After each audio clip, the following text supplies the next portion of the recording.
And if everyone can just make sure to pivot the mics toward them and push that button before you begin speaking, push it again to turn it off. You're okay to start now?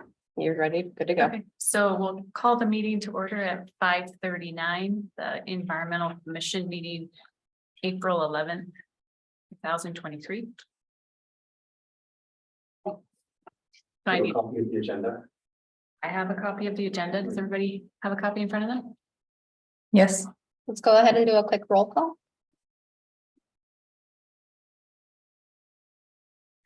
Roll call. Chair Moye. Absent. Vice Chair Overmeyer, Here. Commissioner Murphy, Present. Commissioner Gottlieb, Present. Commissioner Davalle Prieto Cervantes. Absent.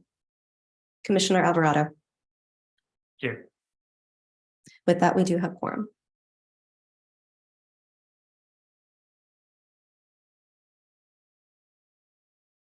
Okay, do we need to give instructions if, I don't know if this is being on Facebook or YouTube or anybody. This who will might be calling in? eventually go to YouTube. Like I said, currently we have no online participants, but this will be posted for record. So if And you'll, it is being recorded as well. yes, Okay. So what's next? You go to item 2. So I can't say I know what that. item 2 is our call to order for environmental, or roll call, excuse me, item 3. Okay, so we have review of the agenda. Do we have comments on? What you can do is if the prompts right after the items Okay, are typically read by the chair and all right. If there are any items that arose after the 72-hour posting deadline, this is the point in the meeting where a vote may be taken to add the item to the agenda. A 2/3 majority vote is required. I will note that when I reviewed the agenda last night, I usually read it ahead of time.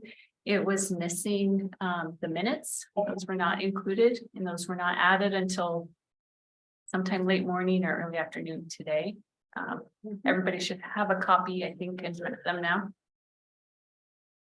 I noted the same thing and received the minutes when I arrived this evening and was able to review them prior to the start of the meeting. And in reviewing the minutes, I noted and confirmed that yes, it was accurately recorded that during the last meeting, I had indicated that I was aware that a draft resolution of support for equitable access to parks and natural open space in Seaside as provided by community member Lacey Rack and as requested by us to be drafted and provided during a presentation that was provided by community member Rack in February, I believe, at an Environmental Commission regular meeting.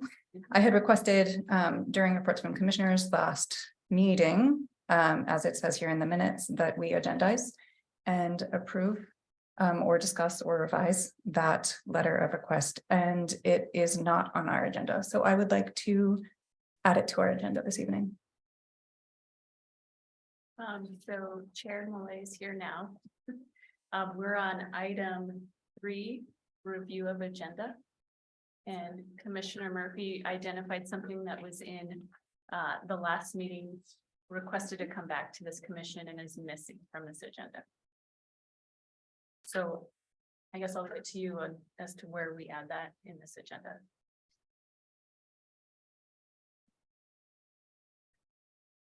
My suggestion would be under business items if it was something that was to come back.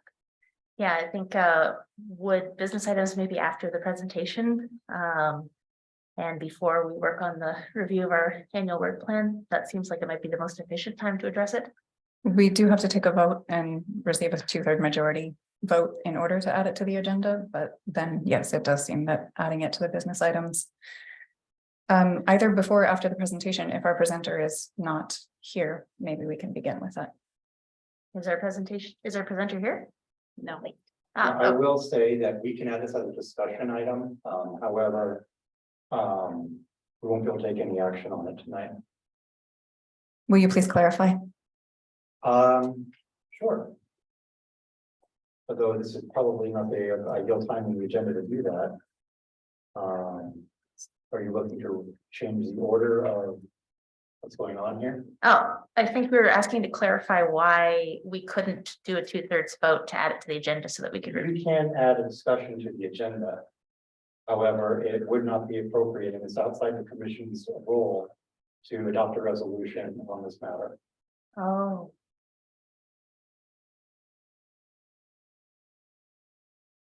The appropriate way to handle a request from the public like that is for if a member of the public wants to make a presentation or provide an item to the commission, they can do that. The commission can make a request, probably under reports from commissioners. If there's a desire for staff follow-up, staff will talk to the city manager. And if it's appropriate to bring it back, we will do so.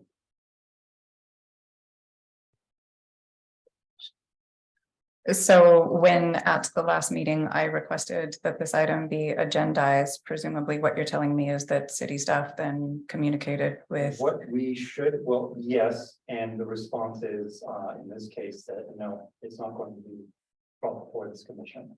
And if we weren't having this discussion, that would not have been information that was provided to the commission at some other time in some other way? This item should go to the city manager. And the city manager can work with the council, and I know that this item has already been in discussion with several council members. So at this point, the council has the option to take action on it themselves. They can refer it back to the commission if they so desire. And the city manager is the one that directs staff whether or not this is something that we should be working on. And I will be bringing up more information on the strategic plan and how that plays into the commission's role when we get to the work plan. But essentially, that's the proper way for this to be handled, is the council provides the direction as to which items are going to be considered before the commission. Commission does not make that decision unilaterally, if that makes sense. So I'm trying to reframe the information that you're providing, because quite frankly, it's fairly new and procedural information that's being provided to us as a commission, as far as I am taking it. I'll let my other commission members speak for themselves. Essentially, you're saying that our commission should only be addressing items that have been given to us to address by the council. It's a little more complicated than that. And if you, my concern here is it ties into the work plan as well. The answer ties into that. So should we move the work plan up on the agenda and have that conversation now? if we're waiting for our presenter anyways, then wouldn't it make sense to get started on the work plan? Sure. Or, The presenter has arrived. Oh, hey, there we go. yeah, Excellent. Then no, I think we should let them do their presentations. We might spend a while on the work plan. Okay, well, I'm just concerned to kind of return to the point at hand. I requested that we agendize an item which I had already requested be agendized. We have been informed by city staff that because the city manager apparently did not approve the agendizing of the item that I had requested. This is the first communication we've received of that, but that is why it is not on the agenda. And therefore, to agendize an item related to this topic at this point, we would not be able to take any kind of vote or action, but we could have a discussion. so. Chair, if I could make a recommendation. Sure. I was just gonna clarify one thing. I did receive an email where it was brought up that it wasn't going to be on our agenda, even though we'd asked for it to be. But of course, since we use blind carbon copies, I didn't know anyone else was unaware of that. So I had a heads up that this would not be on the agenda today. Which would make sense because this is a Brown Act body, and so we have to be careful about Right. serial meetings and outside of a publicly noticed hearing. Yes, So Yeah. that is why, we did not we didn't copy discuss. everybody on that email. Right. What I would recommend is that, why don't we take that discussion, make it part of B, and then just proceed down the agenda normally. And I would say, why don't you table just so that, you know, we're not closing the door on anything, table item 3 and move it to item to before item 7.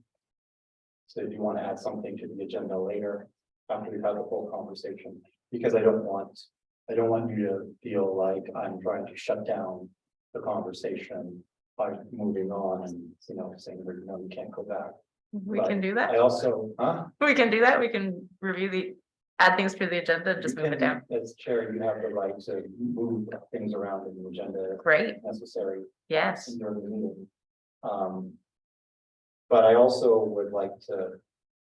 I think this is a conversation that, because it plays into the work plan as well. I'd like to be able to have a conversation as it pertains to both, rather than having a conversation as everything pertains to one and then as the other. Or alternatively, move 6B up to right here and we just have the whole conversation right now. I'm good either way, or we could keep things the way it is if you prefer. I'm just trying to be efficient. Absolutely. Having now learned that I can move item 3, the review of the agenda after item 6, before the agenda has been completed, I think that would be our best option, because I would like to let the outside presenters do their presentation and then be able to move on instead of having to wait for the work plan discussion, which I'd like to spend time on. Then in that case, Do I make a motion to make that a, nope, oh, okay. Well then. If that works, actually, since I'm not a lawyer, go ahead and make the motion. Let's just make sure we're doing this right. right.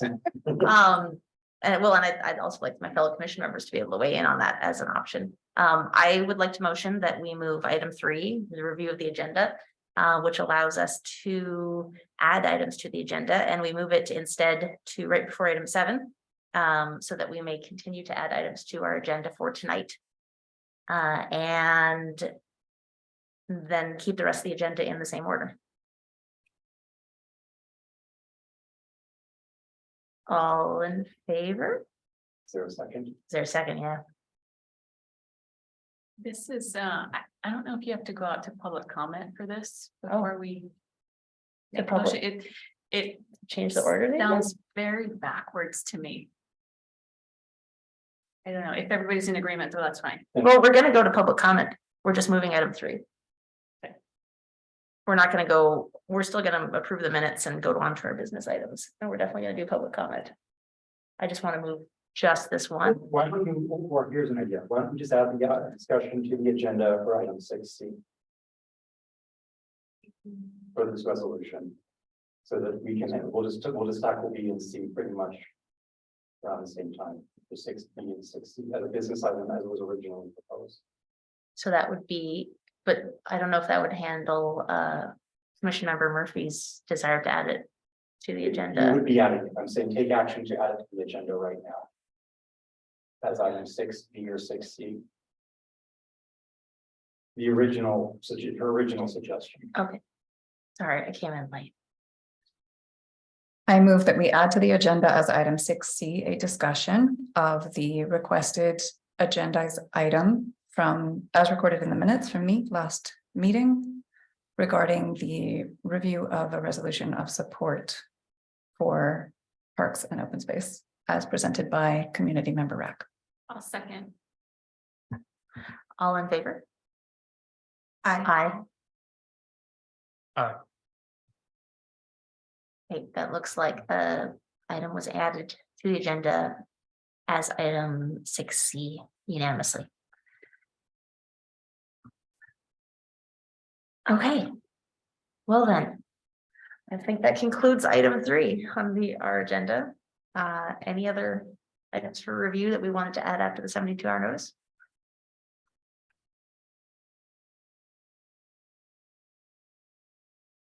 Seeing none, let's move on to public comment.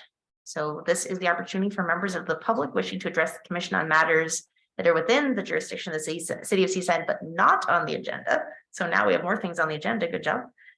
may do so during the public comment period. You have up to 3 minutes.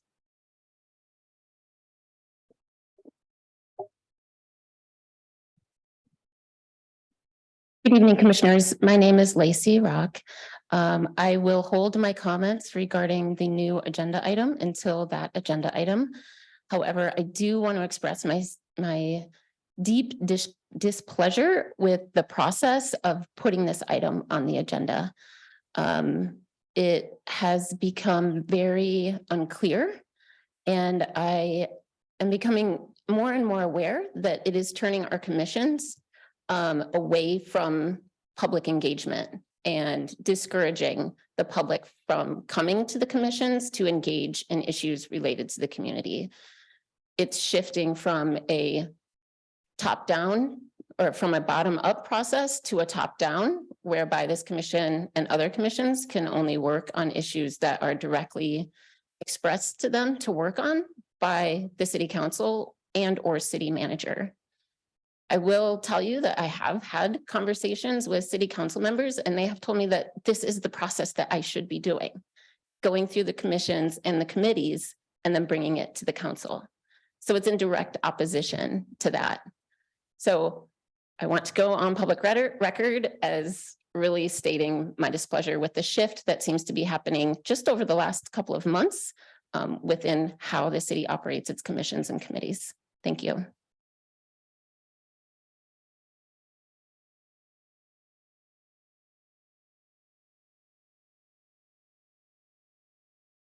Thank you so much. Any other members of the public wishing to speak?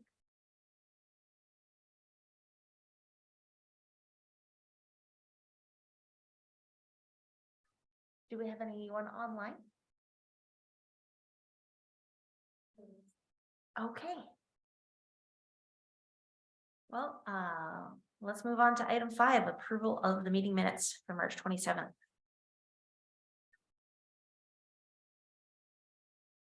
Like to comment on this. I was not at the meeting. I'm not going to be voting on this, but as I had mentioned before you walked in, the meeting minutes were not posted until sometime today. So in the future, I'd like for staff to get that included in the agenda at the time that the agenda is posted, because I work full time. I think my colleagues up here also work full time, and I don't have time to be preparing for this meeting during the business day. So that's my request for the future. Thanks. Absolutely. I move to approve the minutes. I will move to second the minutes. All in favor? Aye. Aye. Aye. That is a majority, and the 2 members who abstained from the vote were not present, so motion to approve the minutes passes. Let's move on to business items, item 6. I believe the first one on the agenda as our item A is still presentation from the environmental innovations. This is regarding their business outreach efforts. So since I see our presenters are here, we would love if you would join us.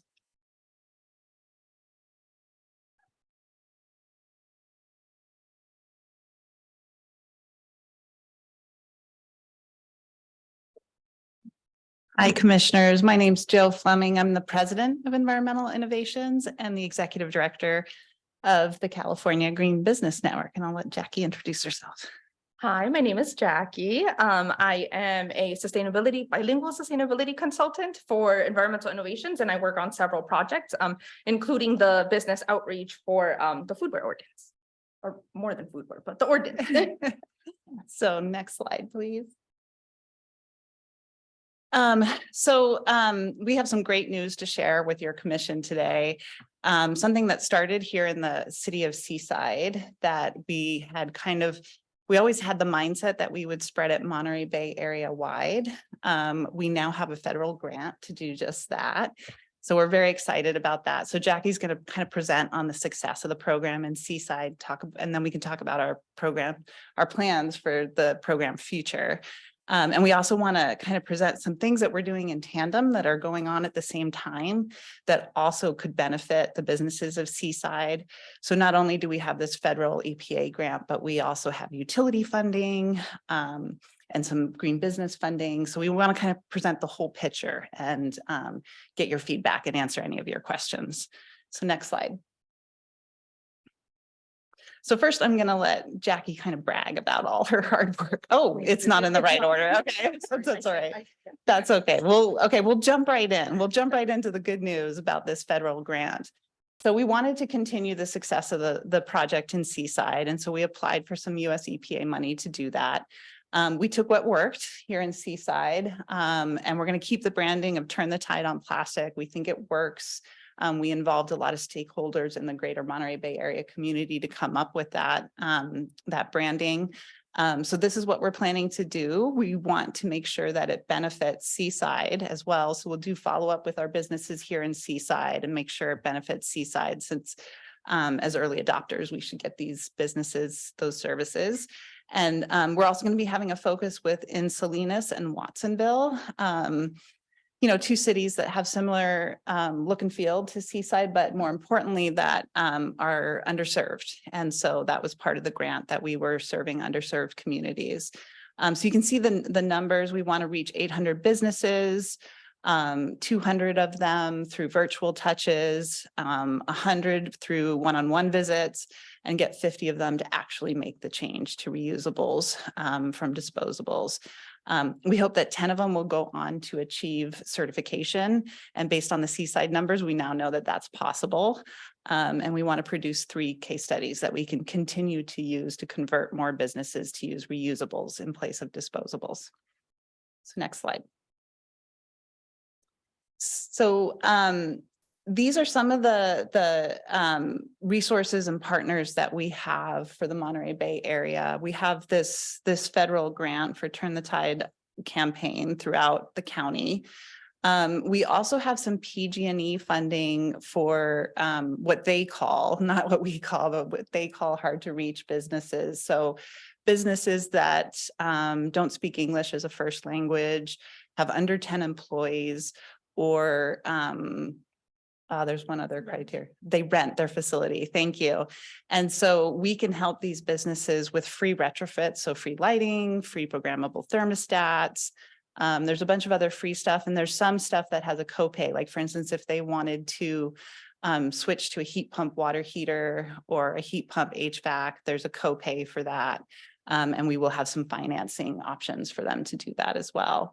The other program we have is from the California Department of Farm and Agriculture, and it is free refrigeration for kind of pitcher corner markets in areas that have food deserts. So these are areas that have mainly liquor stores and fast food. They have no fresh produce for parents to run out and get the onion that they need for their meal that night. So we are putting refrigerators in those corner markets for free, or upgrading old refrigerators, and then even making the connection with some local farmers so that they can get direct farm to corner market produce. So that's another thing that we're doing in your region. We do have state funding to, for instance, Jackie's Time to Certify Your Businesses is paid for by state funding. That funding does sunset in December of 2024. It's the only thing holding together the Monterey Bay Area Green Business Program. And I have some other slides to talk to you about some creative ideas that we have surrounding that. And we've got a lot of local partners. For instance, the city of Salinas decided to self-fund their Green Business Program. So they're matching the state funding with their own funding. Monterey County, same. And we're talking to some of the a lot of folks, cities are taking, and other agencies are providing consulting services as part of the program, and waste audits for the businesses. So next slide. And this is where you get to talk. Okay. So this is just a little overview of the work I've done in Seaside. And the reason that this slide actually includes both City of Seaside and Monterey County is because a lot of my efforts to reach these businesses on foodware or even retail compliance of the ordinance also involved introducing the Green Business Program to them. I try to offer as much as I can to these businesses so that they can benefit and take advantage of what's out there. So these are some of the numbers that you'll see specific to Seaside. So 6 businesses in the pipeline. Those are 6 businesses that we're currently working with to get green business certification. And again, all of these Seaside business, like green business connections that I have are through the outreach that I did for the ordinance. So we had 7 certified, 7 in the last year. So it all came from the work of this ordinance. There's 7 businesses that converted foodware that also became certified. So all 7 of those green certified Seaside businesses were also the ones that received the reusables, the transition to reusables for indoor dining. There's 17 businesses that converted to foodware in general in total. And that goes for either a single item. So like there's places like the Butter House who tried out just the ramekins because that's the last thing that they had left or still do that they had left. And then there's bigger places that got more than that, that received, you know, a sample of plates, cups, utensils, everything. So it really does depend on the business and what their need was. But there was 17 that benefited from them. Right now, as a part of the highlights on here, I have 6 fast food chain or upper management ongoing meetings.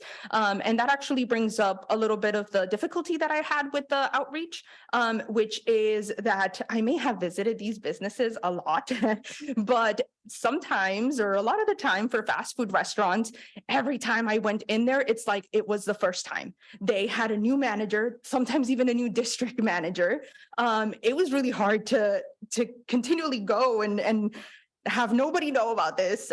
So these 6 ongoing meetings that I have are with upper management. It's with hopefully people that will change less frequently, or with even franchisee owners in the area. There is $644 that are coming in from subsidies from plastic-free restaurants.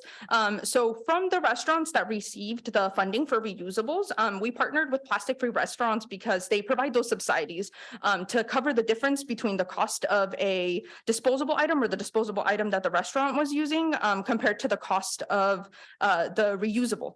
So with that money coming in, it's received, but it's in the process. So I'll be able to use that money to help even more businesses.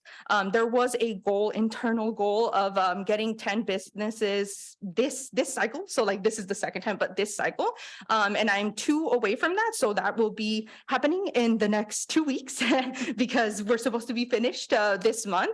But that's definitely going to help a couple more businesses. Like because of this outreach, we already know which ones want more items or which ones need more items. So it really is just going back and being able to purchase those items for them. And yeah, so compared to the Monterey County numbers, so last year I was the coordinator, the only coordinator for Monterey County, and I was doing this project at the same time, again, which is why I was able to certify those businesses at the same time as doing the business outreach. But for Monterey County, there's $30,000 in state funding to run the program, and like Joe mentioned, that is through December. There were 71 businesses, or there are 71 businesses in the pipeline, so those we're not working with all of them, but they are ready to start working on certification. 23 of those registered within the last year. So that's the year where I was the only coordinator there. We had 32 certifications and 12 within the last year. And 7 of those would be the Seaside ones. And then the goal is to gather funding from cities and support for this program, because as Joe mentioned, it's only relying on state funding that will end in December. So this great work, which I consider great work, because these businesses that received the funding and, you know, the help from the city of Seaside were also able to get the help from the county or benefit from the rebates that we give out for are certified green businesses. So a lot of the time when these businesses got certified, they had between $500 to $1,000 in rebates from the state. And they were able to use that for anything that would benefit their business. A lot of the time, the businesses would use that to actually purchase more of the compostable items, because that falls under our program, but also helps them comply with the ordinance. So that was really helpful for them, and also pushed both of, I guess both programs pushed for compliance, or for them to, do the programs, because it was a motivation where they received the, funding from the city or help from the city, and also from the state. Yeah.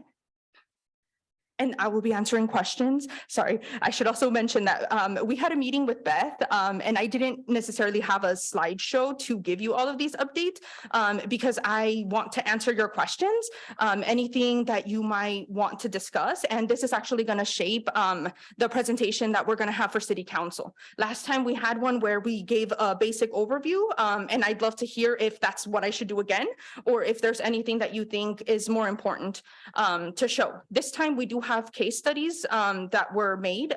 One of them still needs to be made pretty, but we do have more that we can present if that's what we want to do, or could just be handed out. But yes, if you have any ideas, let me know at the end. Thanks. Next slide. So some ways that the city of Seaside can help, honestly, is to help us recruit the businesses to participate. They do get significant economic advantages by participating, because they have a lot of rebates and a lot of assistance, technical assistance. So making sure the businesses know about it. And making sure that there's some partnership with other cities in the region, because it is a regional program. And participating in the gatherings that lead to that collaboration, and also contributing funding. We're trying to talk to all the cities in the region and have them all kick in a little bit of funding, because it's very light funding, but very heavy on the outcome. And so it can go a long way. Next slide.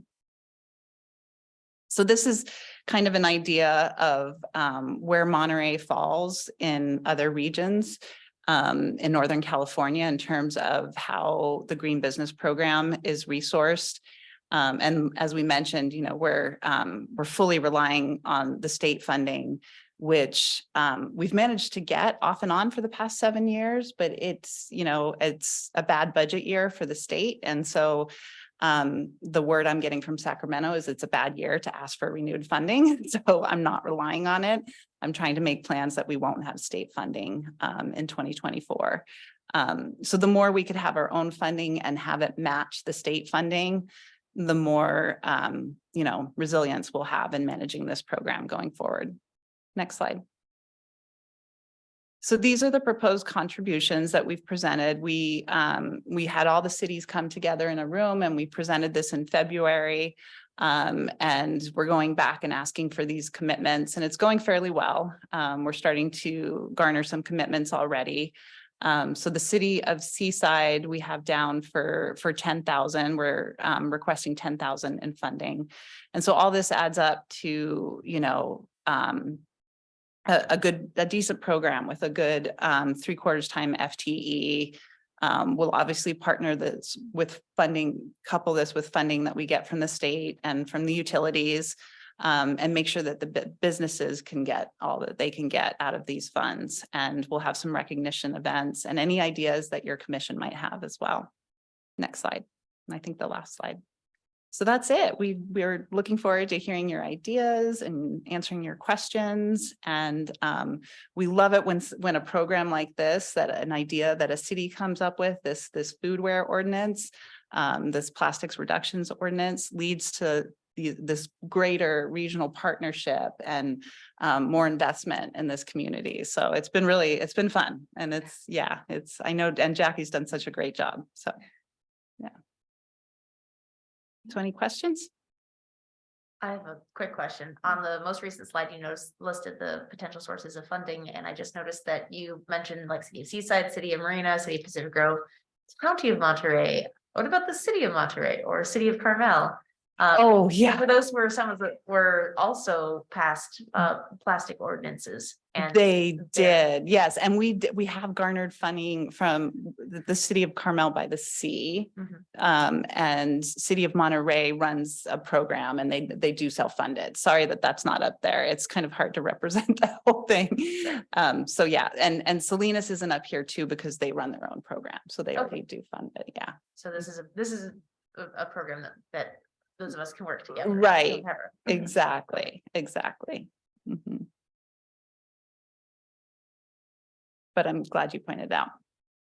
Thank you so much for the updates and the presentations. It is exciting and I appreciate the framing about that this started in Seaside. And I think the council will appreciate that, so do emphasize that. Yeah, Also, I would say, yeah, sharing the case studies and then just again, recommendations for presentation to council, the amplification of the benefit to businesses in Seaside, like realized benefits to Mhm. Seaside businesses and how that also may translate to benefits to the people of Seaside who ultimately run the businesses, fund yeah. this if they were to contribute, right? Mhm.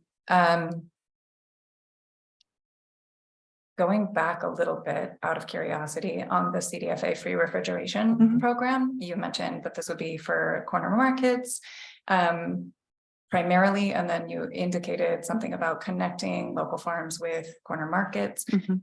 Are you working with Seaside businesses on anything in that arena? We do, yeah, so go ahead. Brian, who's my colleague, he's a main coordinator for this brand. And I definitely know he's been working with businesses in Seaside. Right now, he's in the process of starting to filling out applications and having someone go and actually see if they could benefit from this, or if they, I guess, if they could get it, like the preliminary. So he's started to work with them, but we're still not sure who is receiving these. Okay. Yeah, so Yeah. that hasn't been confirmed. The way it works is we help the businesses apply for the funding for the refrigeration units, and we have a refrigeration contractor that does all the feasibility of whether they can get it, and then we apply to the state, and then we find out, I think sometime midsummer, who will be receiving those. Mhm. Yeah. And it's also, I should mention, it's also, we've been serving a lot of food pantries. So it's not just corner markets. That's kind of the goal, is to put them in corner markets, but it's also like we're getting refrigerated trucks for food pantries to deliver food as well. That was So- precisely my follow-up question. Yeah. Would this be applicable for actual on-farm refrigeration or mobile refrigeration in order to meet all of the supply chain needs? Yes, we are definitely, the mobile refrigeration is happening. And I think we've got a few in the works. We're doing this all over the state. So I think we've got a few refrigerated trucks that we're applying for. Yeah. Yeah. Yeah, we'll see if Okay. we get them. And And it sounds like Brian, your colleague, is the point of contact for that. yes, program. correct. And we can, if you have ideas like of either Yeah. farmers or places that need the refrigeration, let us know. Thank you. Mhm.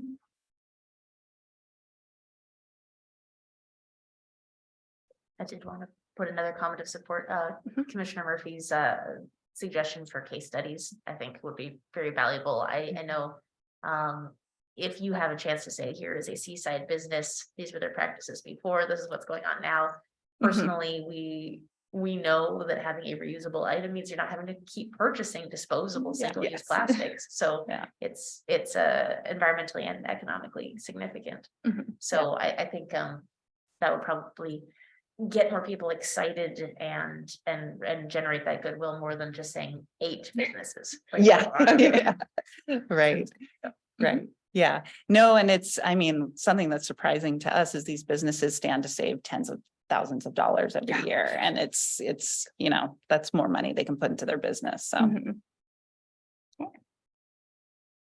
Yeah, thanks for getting them over the hurdle. A lot of folks know that, buying the expensive thing up front, if you can't get past that hurdle, then you're just stuck constantly spending money. yeah, It's interesting how many businesses did not realize that. Oh, yeah. Yeah, it was interesting, the different kinds of like education that had to happen, especially because people respond differently to different ways. Mhm. Some people definitely were, the look they were unsure of what these reusables would look like and then ended up really liking how they looked and trying to get more, which is not what I started off with. But definitely either that or the savings. I mean, the savings are winners. But yeah, it was interesting to see every, type of thinking there. I have some questions. Mhm. Thank you for the presentation. I'm still kind of new to the whole plastic policies. I joined the commission after that started, after people did the heavy lift getting that going.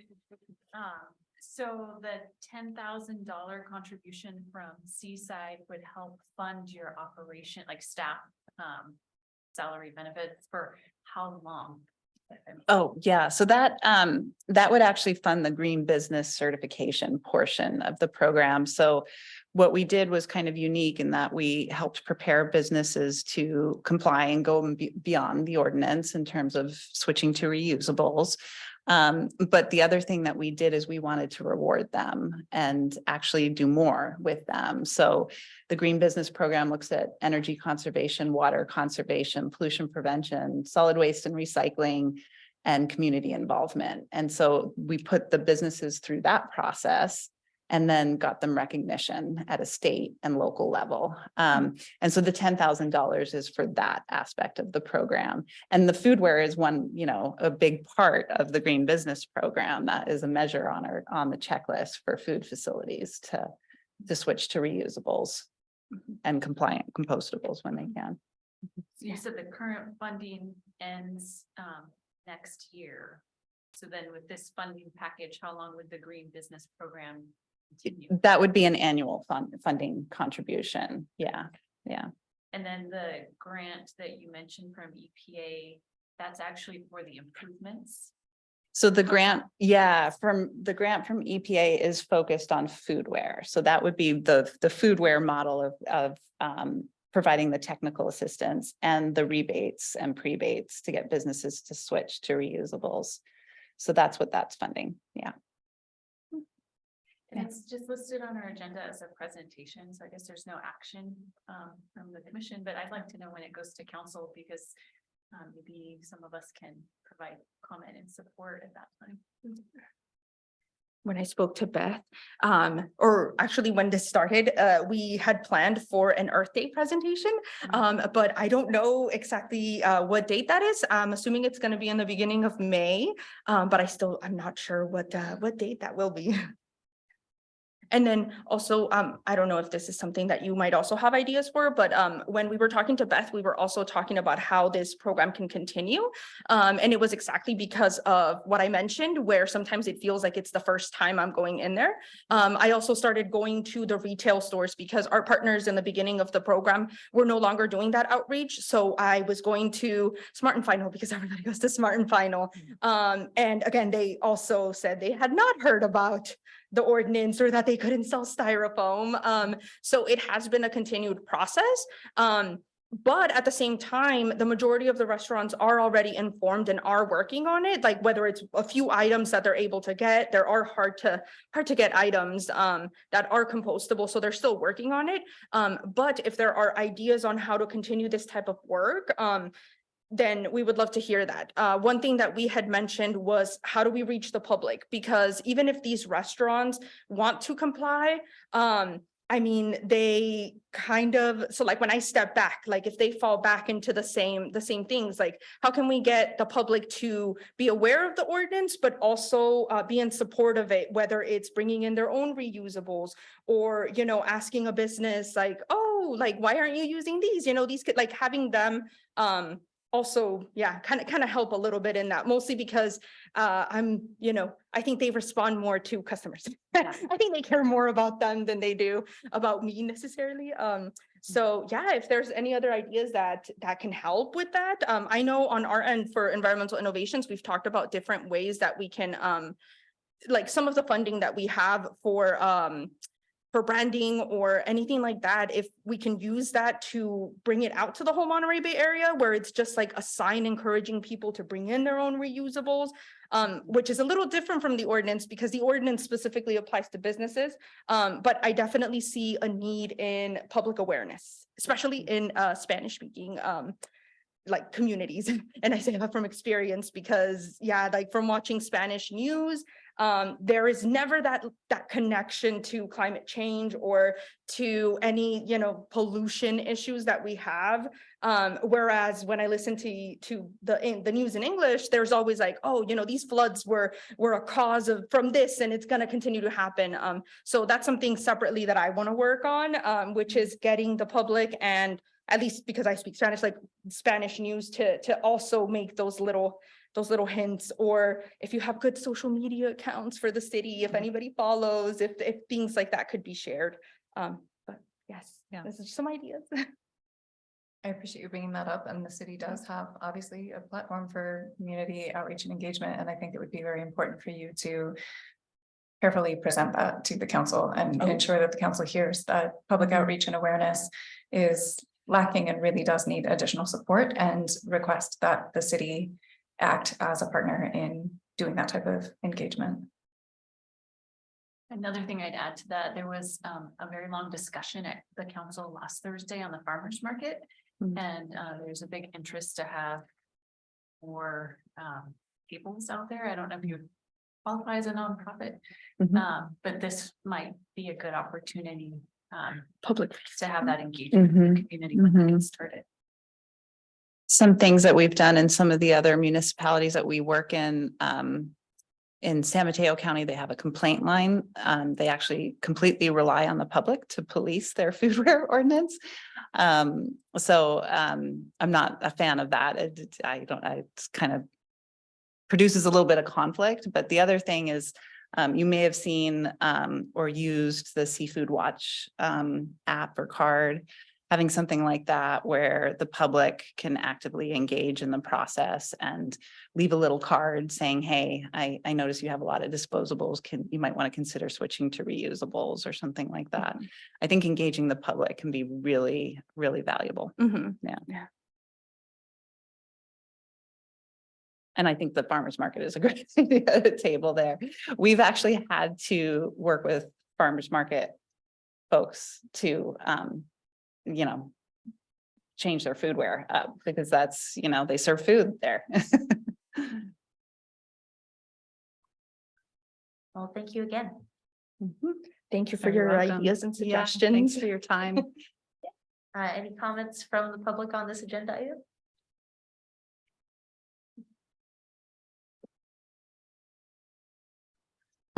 For those of you that are new to the commission, and those of you that are old, you'll know that I have a deep interest in this issue. I was very involved in the drafting and passing of this ordinance. So first and foremost, I want to thank Jackie, who I shadowed, and who does an absolutely amazing job of communicating with various businesses, meeting them where they're at, and really helping them. It might seem like 7 or 8 or 10 businesses is small, but it's really not. It's really not. It's a lot of work and it makes a big difference. And what she does is truly remarkable. So I'm really grateful that we have had her do that work and that the city has funded that work. So if you don't remember, I think it's been $40,000 for the last 2 years. So this $10,000 request is less than what we've asked for. I would encourage the Environmental Commission to ask for 40,000 again to support the ordinance implementation and to support the Green Business Network. I also wanted to mention something called Fridge, which you've maybe heard of before. It's like free and fridge combined. And they have these they're like community fridges. And it's this whole program that sort of gets, it's more about food reuse and connecting people to food and each other. So that might be an opportunity. I think listing the businesses that have gone through this process is really beneficial, like in public ways and in public areas to really celebrate their success. I know the Monterey County Plastics Coalition is active on this. Environmental Innovations attends, staff from the aquarium attend. And if there's so many visitors that come through places like the aquarium, and it's so aligned with the aquarium's mission that really sort of partnering with those types of agencies to list the businesses in the area that support this work would be really great. The other thing I want to mention is the process of including this in the business permit application and approval. This was something that was discussed when the ordinance was being developed and was approved. And I don't know if that has happened. So it's just another way to reinforce the awareness and knowledge that this ordinance exists and that it impacts a lot of different businesses, not just food service businesses, but a lot of different types of businesses. Finally, I want to use this opportunity to reiterate what I stated in my public comment at the beginning. This ordinance would not have happened if we had to wait for council to put it on their strategic plan and then have council give the Environmental Commission direction to develop an ordinance. It would not have happened. This ordinance and all of the work that it is leading to within our county and the benefits to our county, we were a leader in that. And it started with the work of this commission. It wasn't because the council told us to do it. And so I really, again, want to reiterate the value of having community input, and commissions have the power to direct their work and to respond to the needs of the community instead of waiting for direction from council. Thank you. Thank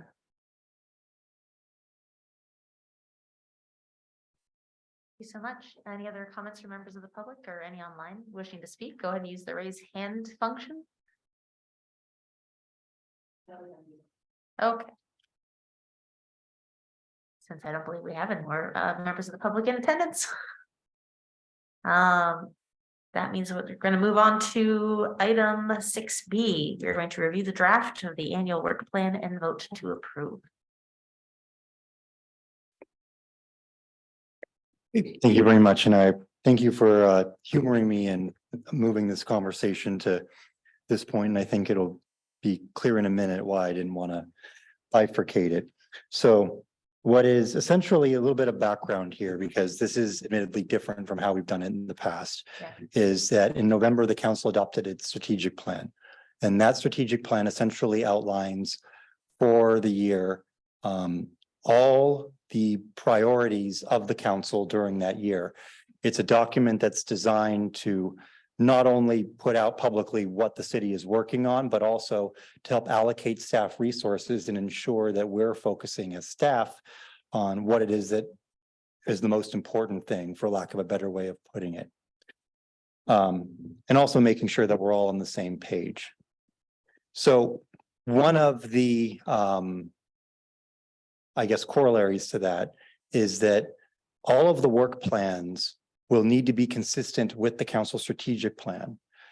I don't think we've got the full process that it will look like in future years completely figured out, because the strategic plan and the budget are going to be, aligned with each other. And so that may mean that there are changes to the strategic plan or changes to the budget.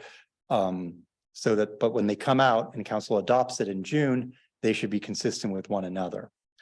What that means for all of the commission work plans is that as of this point, these are drafts. If the council strategic plans and the work plans are not in alignment with each other, the work plans will be modified at that point, either to remove items that are not consistent with the strategic plan, or alternatively, if there are items added in the strategic plan that fall under a commission's purview but weren't included in the commission's work plan, those would be added in as well. So I guess from what I understand, is that there was a draft that was emailed to you guys by Beth back on March 29th. I was not aware of that, but the version that was put, as I believe Commissioner Murphy, I believe you pointed out that, and perhaps Commissioner Overmeyer as well, that they were not the same. The reason for that is that I went through it. First of all, there were some sections where the language for the commission was not in alignment with the language in the code. And so I made modifications to that. And I removed items that were either not really, that it was, I think, questionable whether this commission had purview over it, and a lot of that related to traffic related items that I believe falls under the purview of the Traffic Advisory Committee more so than this commission. Not to say that this commission could not play a role, but in my reading of it, it would not be the lead for that sort of thing. So what was left over were items that were either, I think, clearly within both. For example, the climate action plan is in the council strategic plan. I think that it makes a lot of sense that this commission have a role in that. And so that was left in. Areas that aren't in the strategic plan, but were historically handled by the environmental commission, such as the plastics ordinance or the pollinator program, I left in simply because it didn't make, they're kind of grandfathered in at this point. Here's next steps. Next steps are the commission has the ability to either adopt it as proposed or to make modifications. If the commission wishes, you can put everything I took out back in if you want. Just be aware that the final version will be based on the council strategic plan and what the budget is and what gets funded essentially. Going forward, the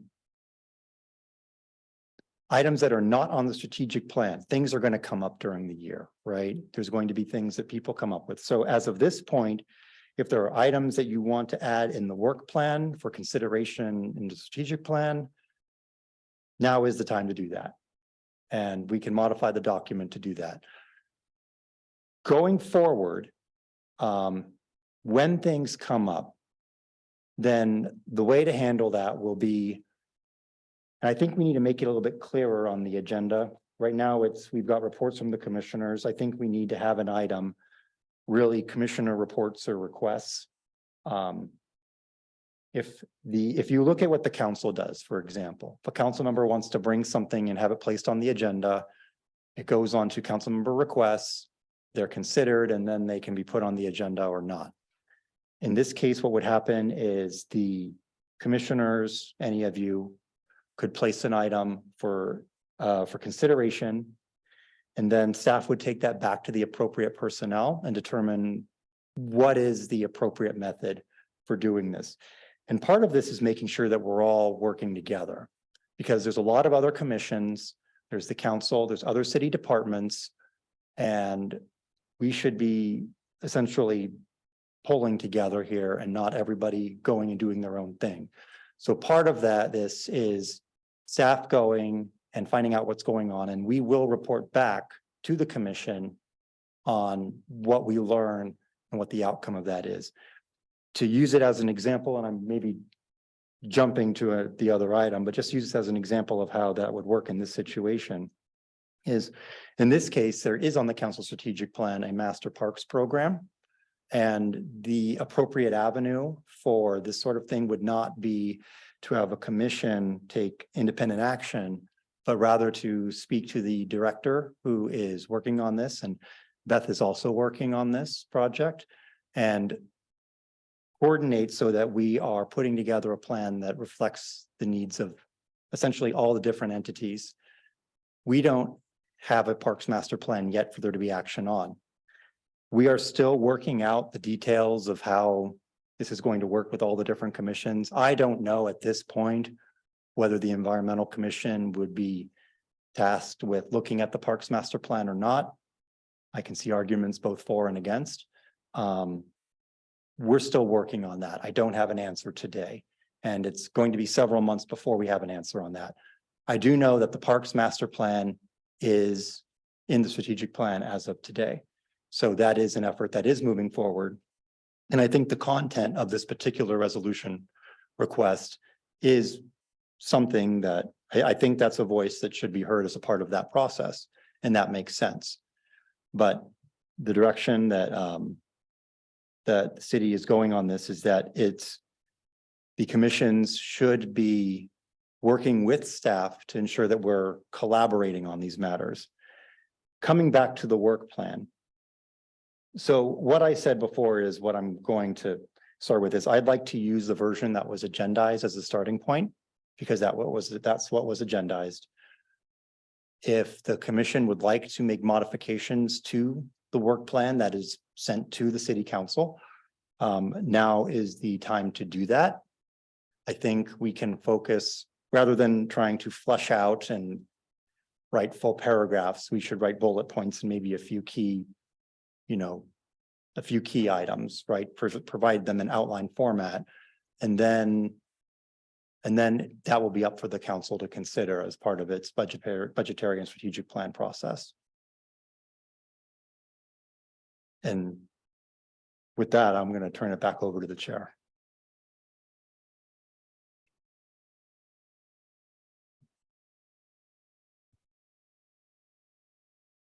Well, thank you for that background. It doesn't sound like the work plan. How do I say this? We know that people are going to bring things up throughout the year, and it doesn't sound like the work plan we decide now means that we won't be able to hear public comment on future ideas that inspires action. It just sounds like we need to work those into making sure that it fits under strategic goals for the city of Seaside. Correct. The way it would work is that if a member of the public wanted to speak to the commission, they may, of course, it's a public hearing. And if the commission says, geez, these people have a point, then commission can direct staff to look into something. And we will at least find out what is going on. Is anybody working on it? Is it part of the strategic plan? And what is the role? And it might be that it comes back to the commission for action. It might be that it really belongs to another commission. It might be that the city is in the middle of working on something. Like, it would not be appropriate at this point for the commission to take action supporting the adoption of a general plan because we're in the middle of drafting one. So we don't have a general plan to take action on at this point. And once we have one, then we can have that conversation about what is included in the general plan and how we feel about the individual parts of it. But if every commission were to essentially come out and early on at this point, try to provide their feedback on a document that hasn't been drafted yet, that just makes things more complicated and more difficult on our end because it puts us in the awkward position of either trying to make everybody happy on a document that no one has seen or essentially taking that input and ignoring it, which I don't think either of those is a good solution here. So that is why we are looking to have, it is not the same. So the intention of this is not to remove the ability of the public to bring things up. It is not the intention to remove the ability of the commission to make recommendations and act in its advisory capacity when it's appropriate for it to do so. And it's not a matter of getting, I don't see it as a matter of getting permission. I see it as a matter of finding the most effective and efficient way to accomplish our goals while working with each other on this, on everything, really. So, and by its nature, a work plan is a snapshot in time. That doesn't mean that something's not going to come up during the year. And if something comes up during the year, this would, rather than having the commission simply adopt a resolution saying, hey, we think we should do this, the commission would tell staff, we want you to look into this and find out what are our options for moving forward on this, or for the city to move forward on this would probably be a better way to phrase that. And then we will report back to you with our findings. So there would be an agenda item for you guys to provide that feedback to staff. And then there would be an agenda item for staff to report back on previously requested items.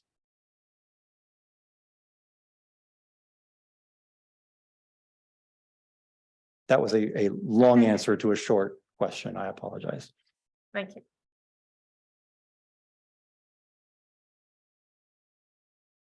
Well, to check back in with the fellow commission members, I had as Commissioner Overmeyer pointed out earlier,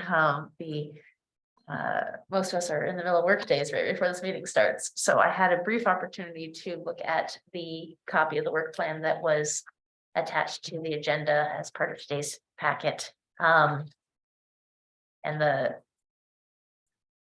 topics that we were planning on working on seem to still be there. If anyone has anything they want to highlight in terms of the changes, now would be a great time to put our heads together, since we have a limited time, but we have excellent colleagues. Well, I have some questions. Staff indicated that it was November of 22 when the council adopted the strategic plan. And I'm also very much in favor of efficiency and strategic work.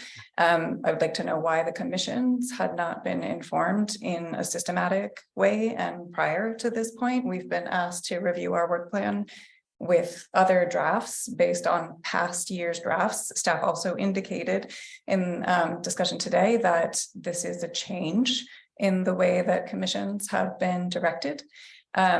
So why is it now at this point, after for months, we've been asked to review and update our work plan based on a past year draft, which it's been identified since November of last year is a change in procedure. Why hasn't there been communication about this prior?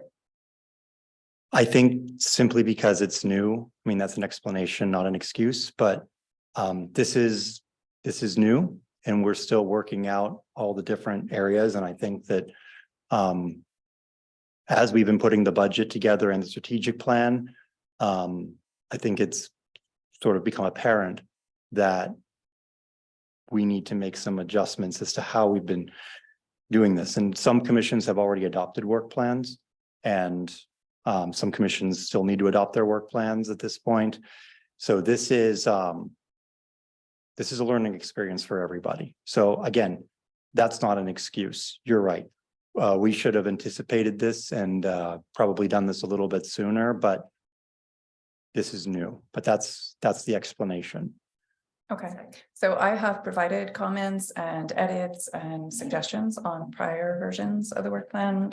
They are not to the version that has been shared and agendized here. So it is my first time actually having an opportunity to review the agendized version of the work plan, but I do see that some of the edits and comments that I would have made would still apply to the agendized version. And so I would like to request that staff transfer them.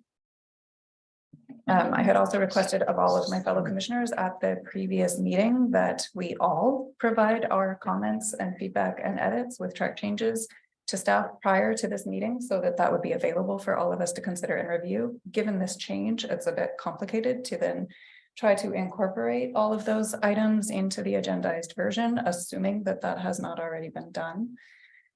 So I feel that that would be important. It has not, because I did not receive this until, I can't remember, was it yesterday or today? Either way, it was after this had posted. And I did not know until I received your emails that you had received a copy of the previous version.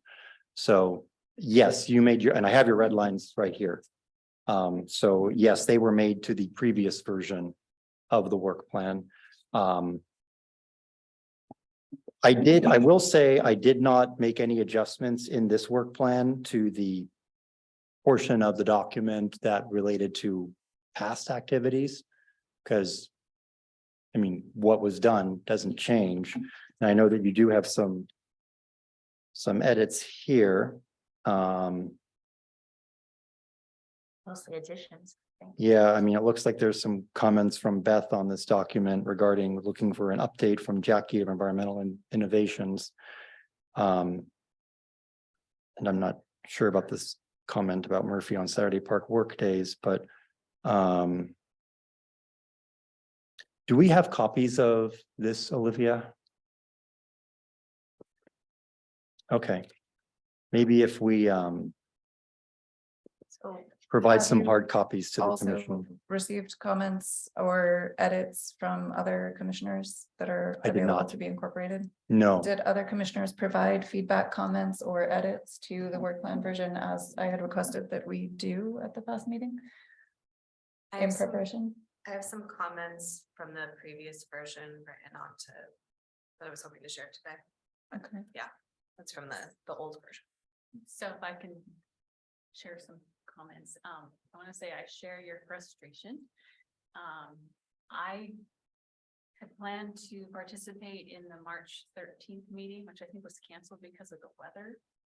And then a special meeting was scheduled for March 27th. I already had plans, and the location I was at didn't have Wi-Fi, so I couldn't participate. So I had given Beth my comments on the prior version. And then, like I said, the agenda just came out and I noticed that it was a different version than the last one I reviewed.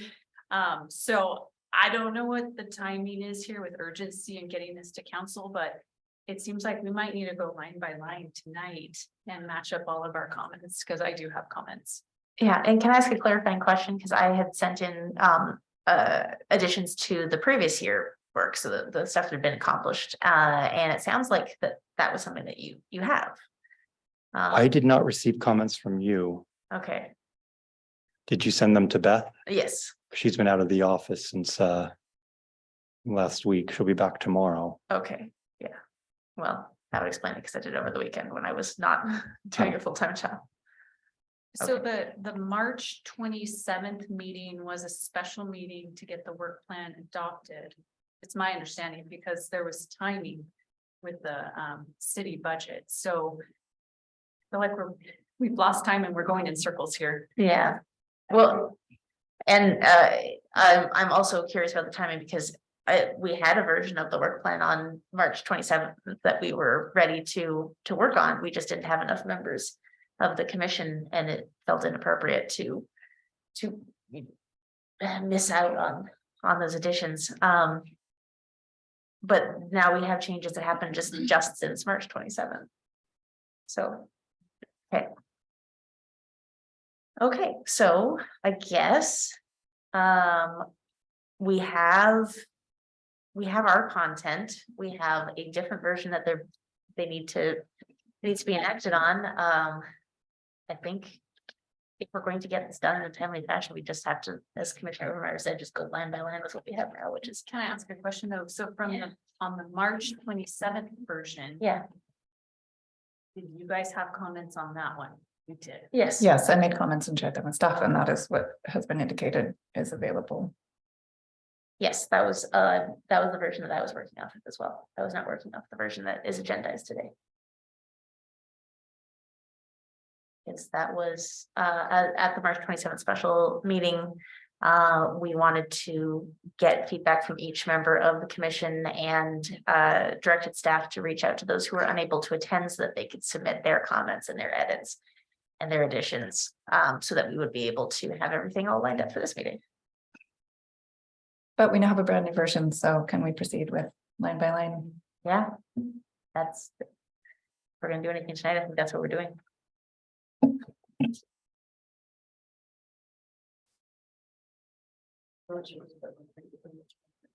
Huh?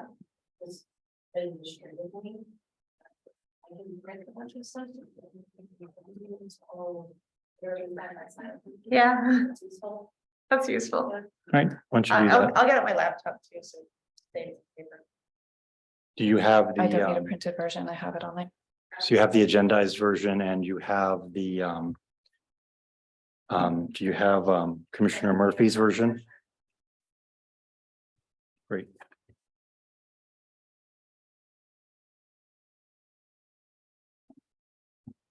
What is the most appropriate Brown Act way to make sure? We need to enter the documentation into the agenda.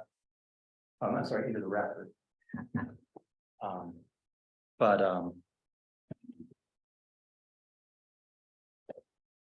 So, in other words, there's no point in say sending something in advance. I might as well just when I get to that part. Like I said, I would recommend that we focus on doing it in a bullet point fashion, just for the sake of expediency, instead of trying to wordsmith. I mean, if the item ends up being put in the strategic plan or budgeted by council, then we could probably work on the exact language of what's going on.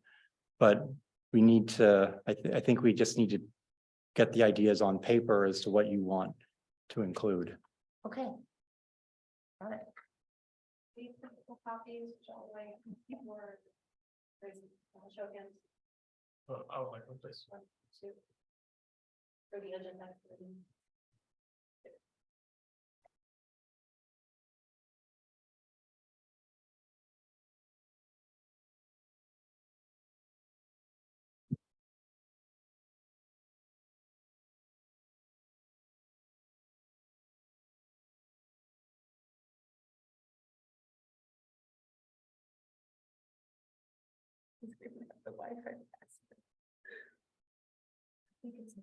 On the wall. Okay, let me go read that. So welcome to the internet, all lowercase. Thanks. Yeah.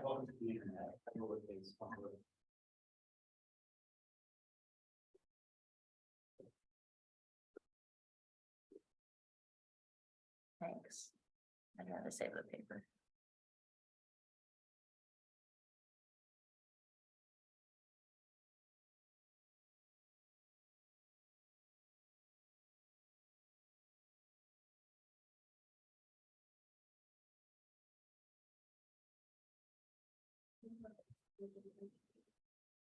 No.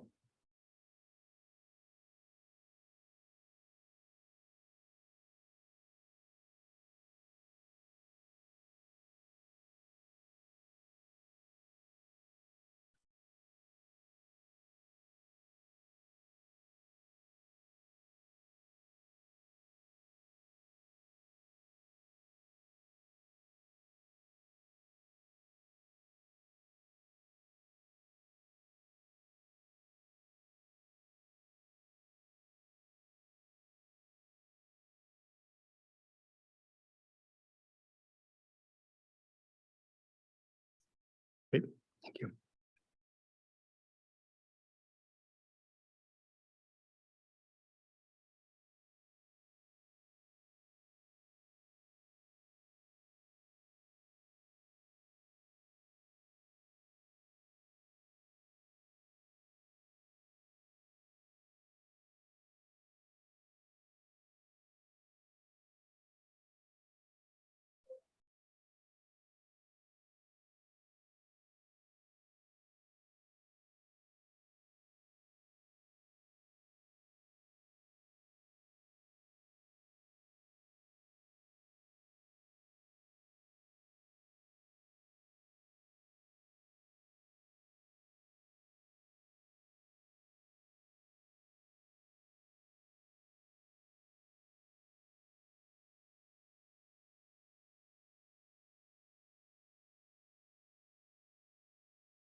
Isn't it? Listen.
I don't.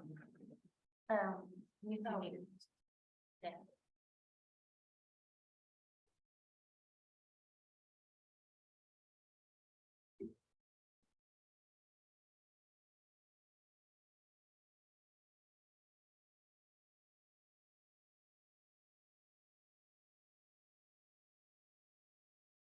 Anybody else's comments?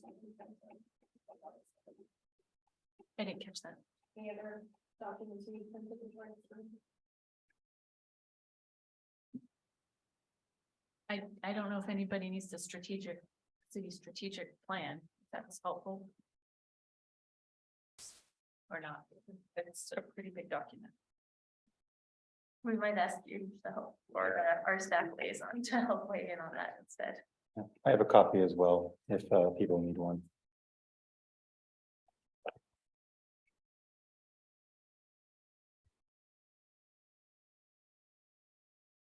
So should I, how should we do this?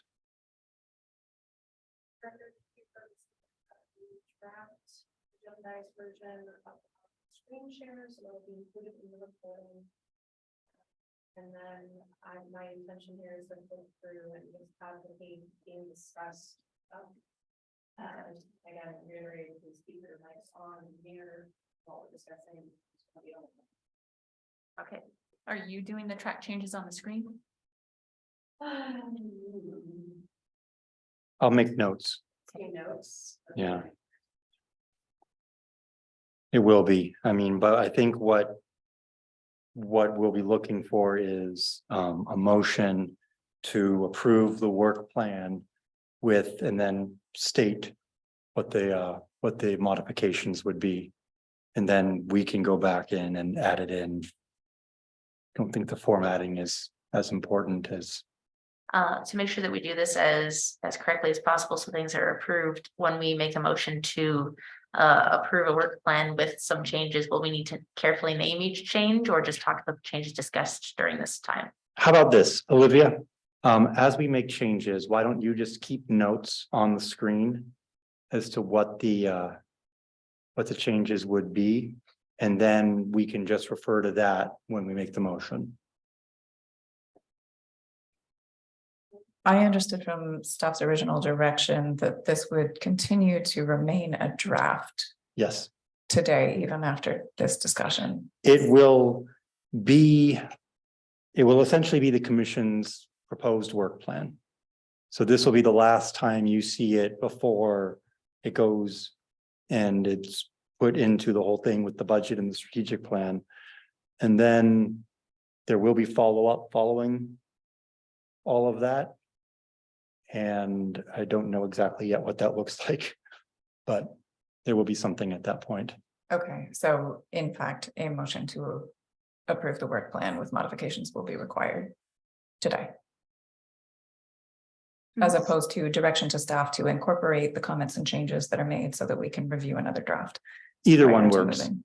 Either one works. You can either pass a motion to approve the work plan with proposed changes, or what you just said. I mean, this verbiage is similar. Is this commission meeting again before it gets included in the draft budget? Again, I'm not sure if we're going to include these work plans in the budget document. But is the commission meeting again? Probably, but we're not going to be taking up this item again. That's what I'm saying. If you want to get topics in, now's the time. Okay, So after tonight, it's not gonna be updated again by staff, either you or someone else on city staff before it goes into the package? The work plan will be, there will be the strategic plan and the budget. And then once those are in place, the work plans will be reviewed. And By council? City council? by staff and council. And what is included, what is not included, where exactly, I really don't know. But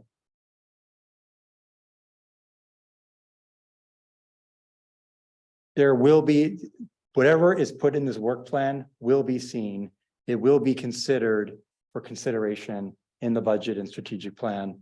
Whether they make it in there or not will be apparent once those documents are published. And, you know, there can be feedback provided as to whether or not it's a good thing to include them or not. Council will make a decision on the budget, and then if there are deviations between the work plan and what is adopted by council, the work plans will be modified to reflect what council adopted. And that would be the final. And that would be the final work plan.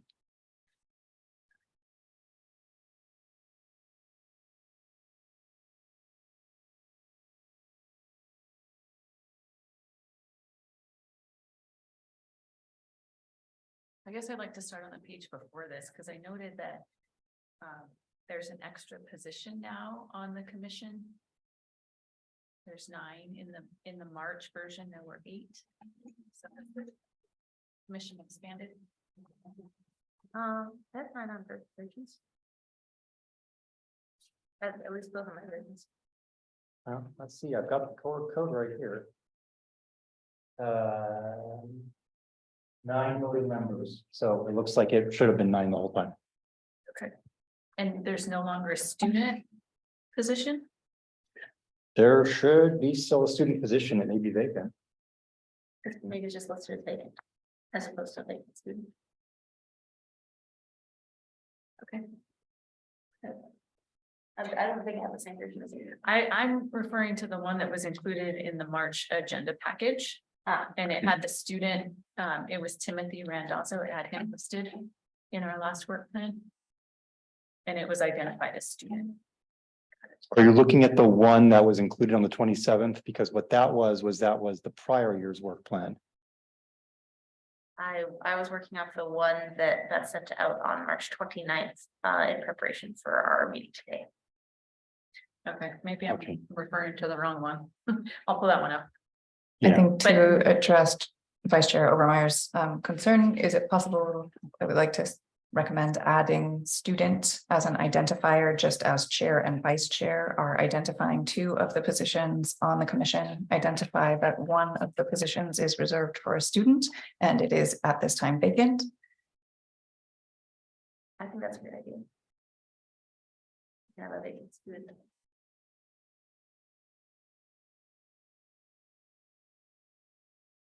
And if we've recently filled one that I'm not aware of, then we'll correct that.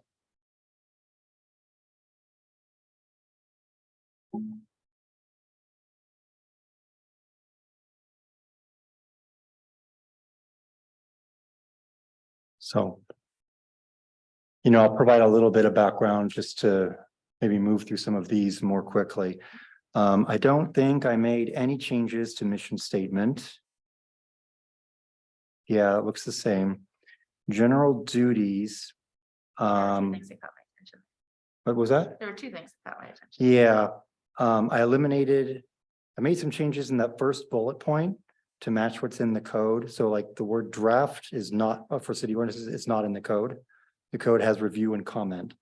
So I got rid of draft, and then there were some things that are in the code that were missing from the mandates related to, it's like environmental regulations, risks and pollution abatement, clean water. Yeah, those are in the code, but they weren't in here, so I added those in. And those are to clarify, those are the code that establishes the environmental commission. Correct. That would be chapter 219. Review and comment on city ordinances, policies and programs and state mandates related to environmental regulations, risks and pollution abatement, clean water, air and energy, flora, fauna, and biome protection and community planning topics expressly beyond the realm of the planning commission. It's 2.19.030. Let's see here. I don't know if I made any changes on these. It would have been the same thing, because basically all these bullet points are A, B, C, and D into that section I just read.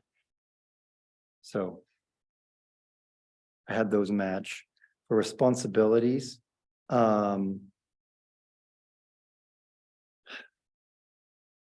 Deleted this work collaboratively with community partners, promote continued progress towards achieving. I'm not sure why. To be honest, that might have been inadvertent. I did intentionally delete the part about increasing staffing or volunteer capacity to support the work of the Environmental Commission. The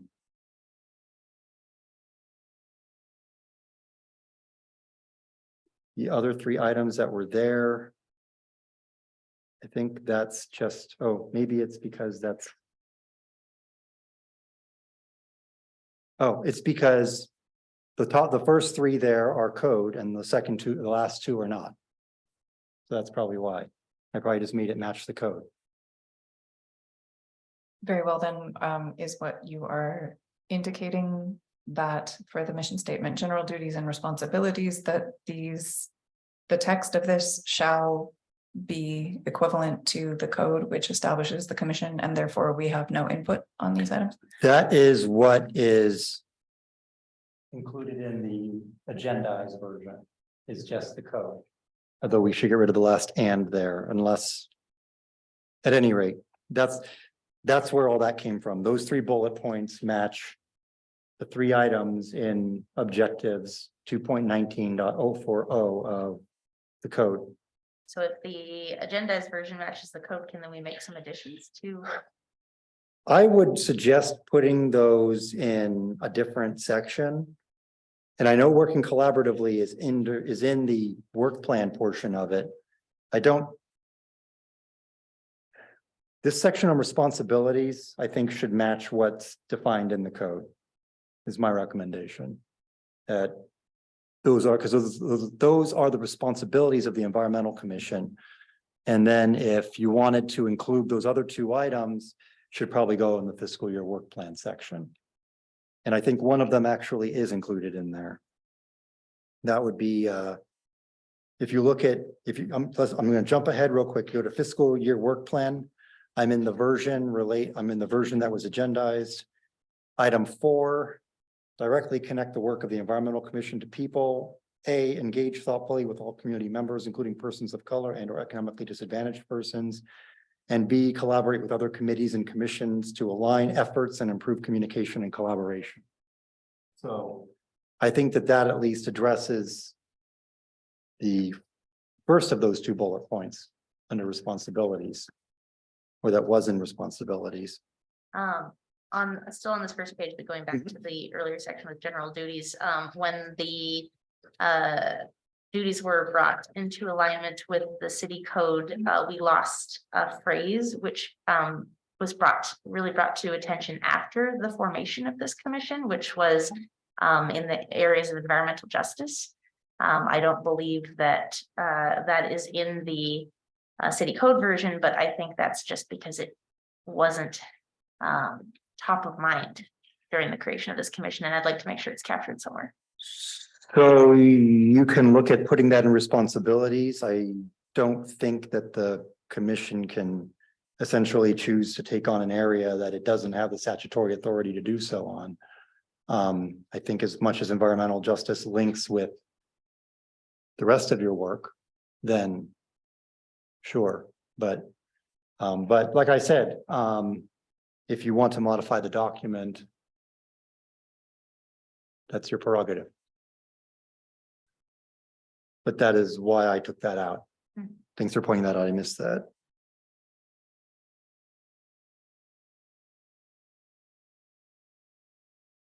So your recommendation is that we can add that back in to make sure that it's captured, but I'm sorry, I'm just trying to remember attach the word that you're saying to the document in front of me.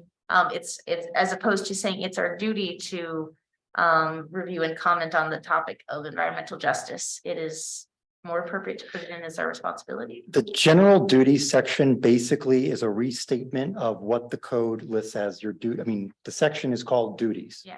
Right. So that's why I put your general duties are defined by law right here. So I basically made that match that. There was some existing language. Actually, no, I even got rid of some of this expanded parenthetical stuff on the planning commission and how discretionary permits, because I just went with what the code said. So the general duties section is equivalent to the section of law which defines the duties.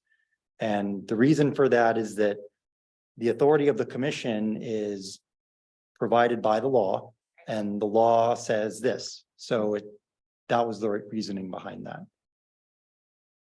And that was why environmental justice was taken out, not because it's not an important item, but because I was going explicitly with what it says. So, So we should work that in our fiscal year work plan. So.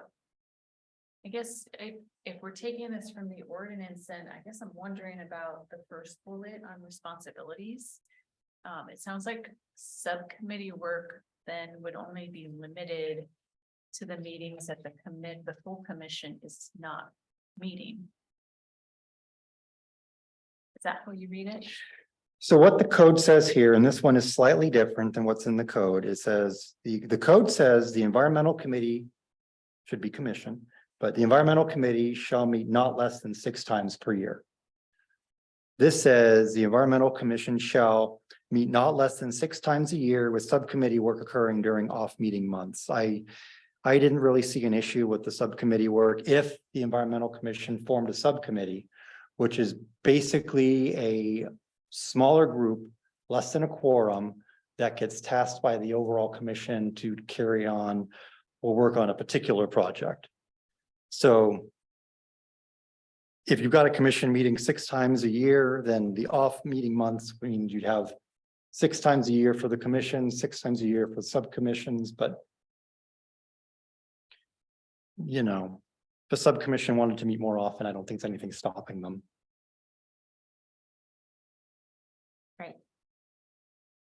Well, maybe then we can just take off mentioning when the subcommittees are allowed to work then. That would actually be more consistent with the code than what's in here right now. And then we wouldn't have to worry about limiting if subcommittee work has to work during a meeting month. Yeah.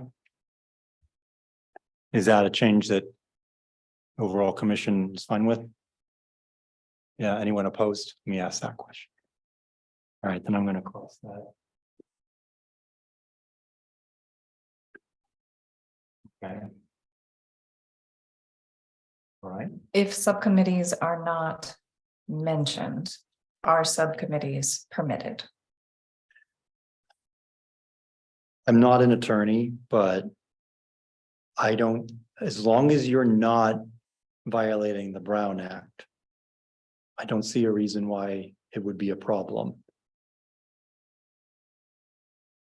So you would designate who would be on it. You would designate what they're supposed to be working on and set up a timeline for reporting back. And that should not be a Brown Act violation. So unless there's something else in the city code somewhere about subcommittees, and I don't remember seeing anything. I don't see anything about subcommittees or subcommissions. Commission subcommittees, whatever it is. I'm not aware of anything preventing the commission from doing that. Okay. So further in the plan, there's a section called subcommittees. So maybe we can add language there to be more specific. So that we're not precluding ourselves from working outside the full commission.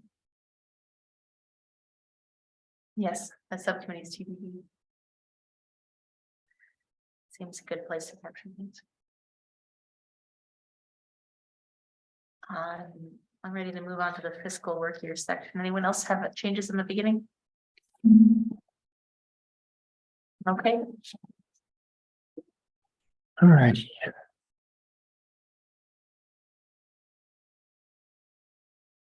So one of my primary comments in this section had to do with even identifying, as this was constructed, again, not the agendized version, but the previously shared version, although there's very little difference as far as my comment. I said, I believe that as currently written, this represents general goals for the commission, but not in fact a work plan. I think that in order for this to be a work plan, we have to identify actionable and achievable steps towards each objective. These are essentially objectives, and that it's unreasonable to expect the commissioner or volunteers to complete this task without clear input from city leadership. And so this comes back to this change in procedure that we're undergoing at this time. So I welcome the input from city leadership about rules and limitations and expectations of the commission.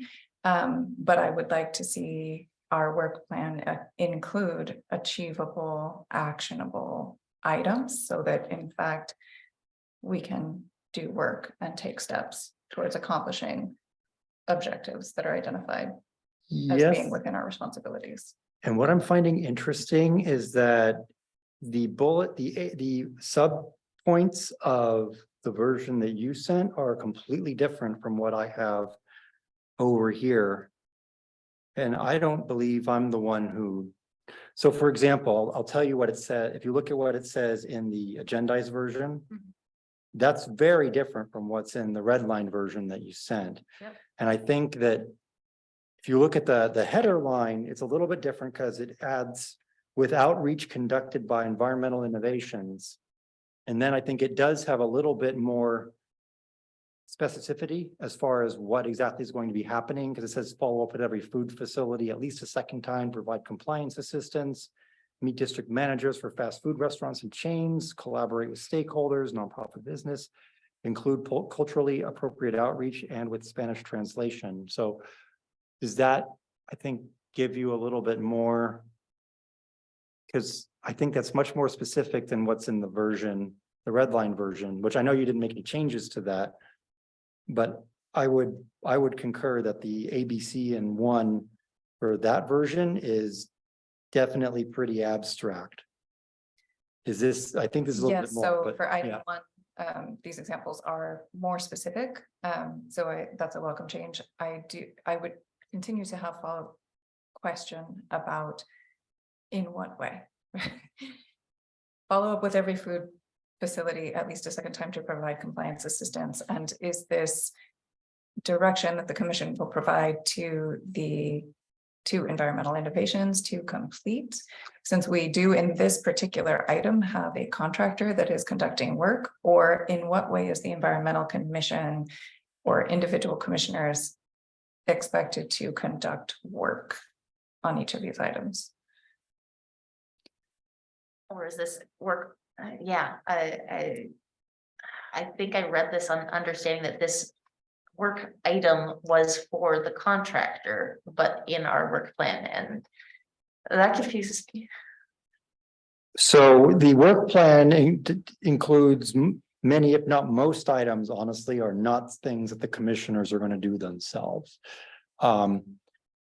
If the commissioners are interested in personally participating in some of these items, I think that would be a conversation to have on a different night.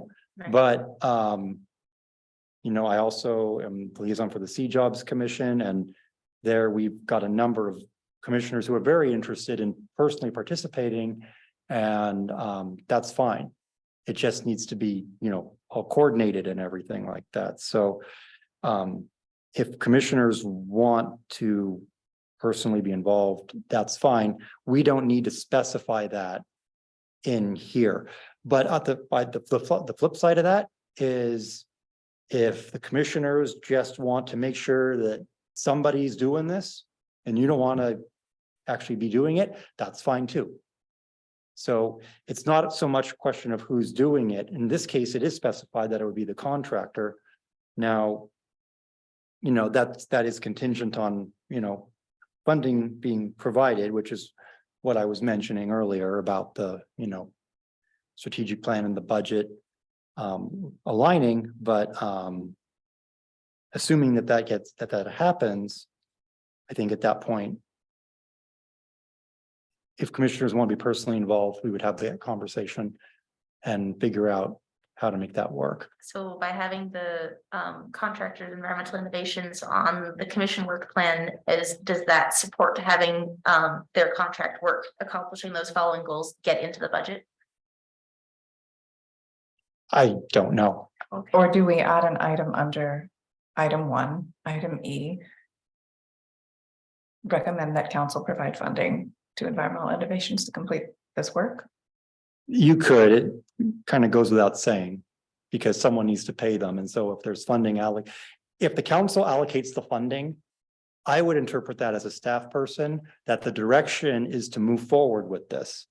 Even if the strategic plan didn't specifically call it out, if money was allocated for it, I'm assuming it needs to get done.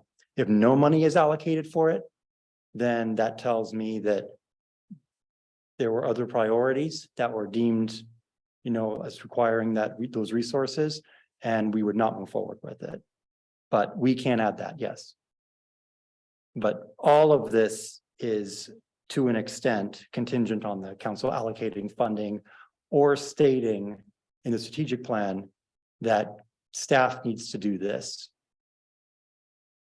So, to repeat back what I'm hearing to make sure that I'm understanding correctly, the environmental commission, it's part of the work that we're going to see done, that we'll support the effective implementation of the priority impact plastic pollution prevention policy, or PIP 4. This work will be conducted by Environmental Innovations, and these are the benchmark goals that we would like Environmental Innovations to accomplish. Correct. Okay, That's what it says right now. yes, I'm just making sure I Yeah. understand that how including their goals in our work plan all fits together, and I'm just repeating it back to make sure I'm on the right page.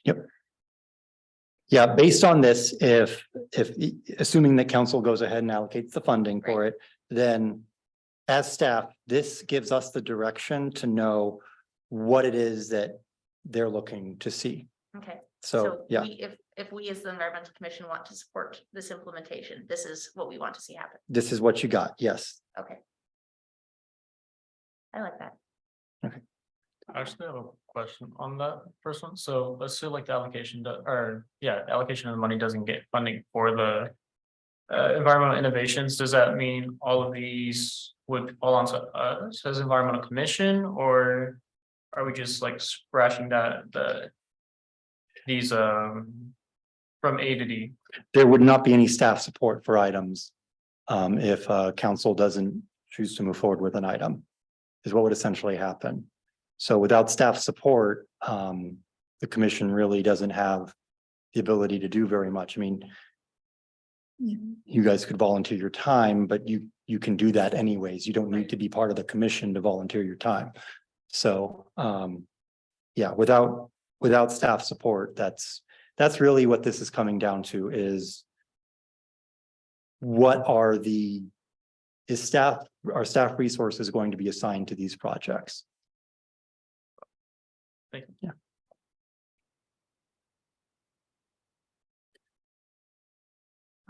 Considering the agendized version of item 1, I do not have any recommended changes at this time. Anyone?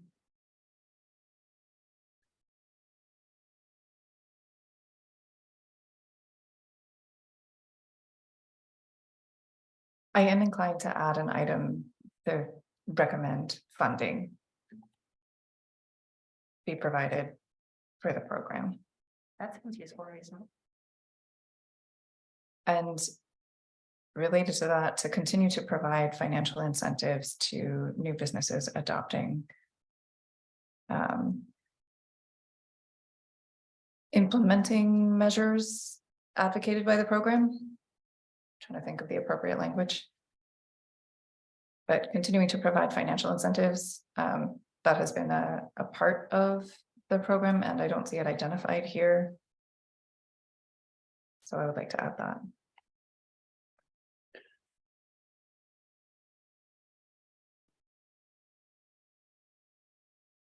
Given the presentation we just received from Environmental Innovations, that seems to have been an important component of business adoption. Yeah. So I'm looking to see if everyone's going to nod or shake their heads or. Yes. Okay, Yes. all right, so I'm going to Say that put, loud. I'm going to put E. Support the allocation / obtaining of resources to support this effort and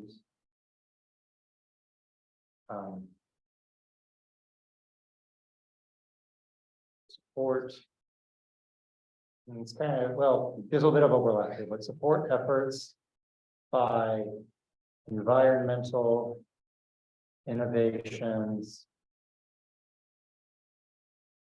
to obtain additional funding through grants and partnerships. You'd like me to read those again and then? Can you read it all together? Sure. Okay, so I added E, support the allocation / obtaining of resources to support this effort. And F, support effort by efforts by environmental innovations to obtain additional funding through grants and partnerships.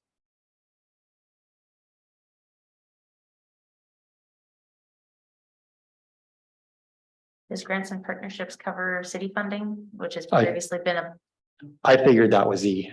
okay, That's what I was going for with E. as long as it's covered. in- I'll say city resources. So support the allocation / obtaining of city resources to support this effort. Okay, Those did not address the item about continuing to provide financial incentives to businesses that are newly adopting measures associated with PIC 4.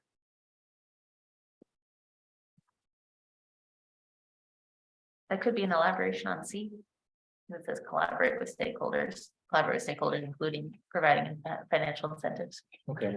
Does that clarifies what Collaborate with stakeholders, nonprofit business, comma, including the provision of they like to make it more- financial benefits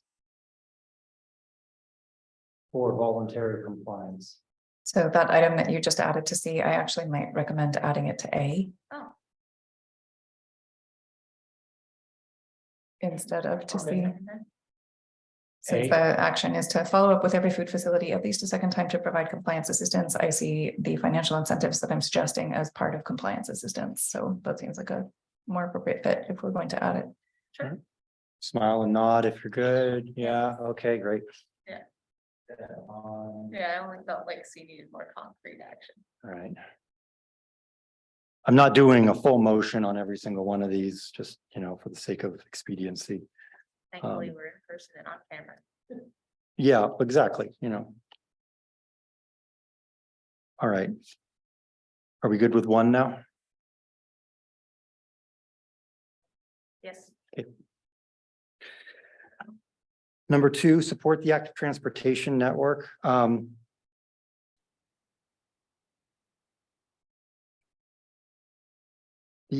So for C on this climate action plan, I moved that to 2A, where that one is still there, but it's under now planning and, okay, That's obviously the active transportation network was struck completely, except that C became A under planning. Well, yeah. 2C and looking at the red line version, 2C and 3A are basically the same thing.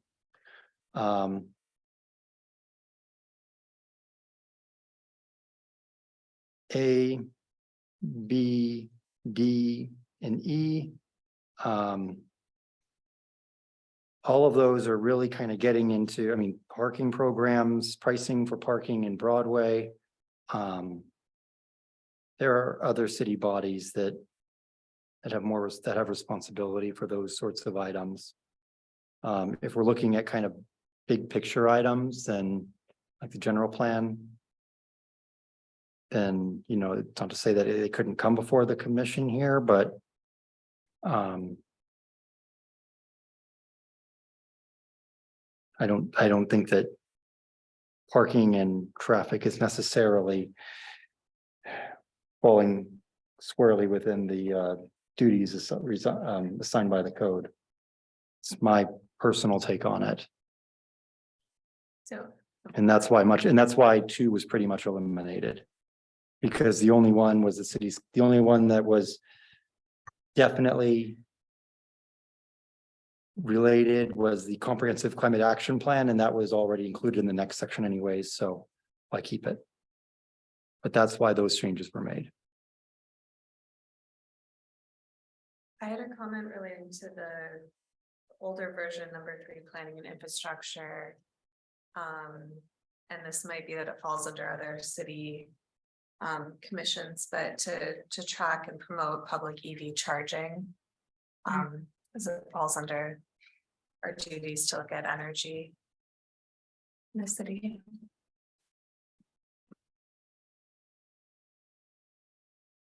You want me to add it to C, promote public electric vehicle charging? Yeah, to track, excuse me, to track policies and I guess funding available for that as well. Track policies and available funding for electric vehicle charging stations.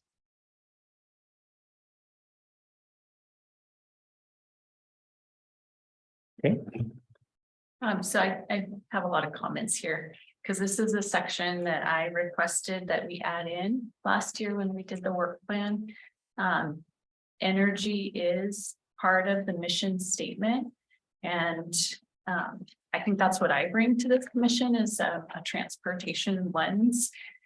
And transportation is the biggest sector contributing to greenhouse gas emissions. And so I think it's really important that we keep that as one of the focuses of this commission. And I think it needs to be called out as a specific bullet item, not just lumped in under planning and infrastructure. And I know that the city has a traffic advisory committee. There are no members of the public that are represented on that committee. So I don't think there's overlap exactly. So the traffic advisory committee is really tasked with looking at control devices, signs, and markings.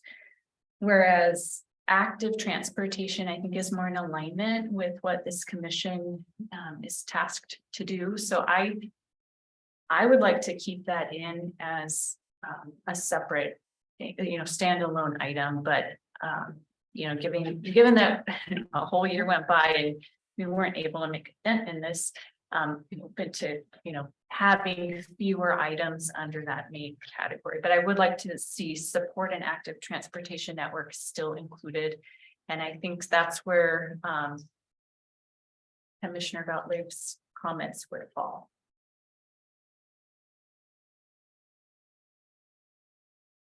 I agree that it seems appropriate for our commission to consider supporting an active transportation network and that it does not overlap with the purview of the traffic advisory committee, that addressing transit and transportation from an environmental perspective is absolutely essential.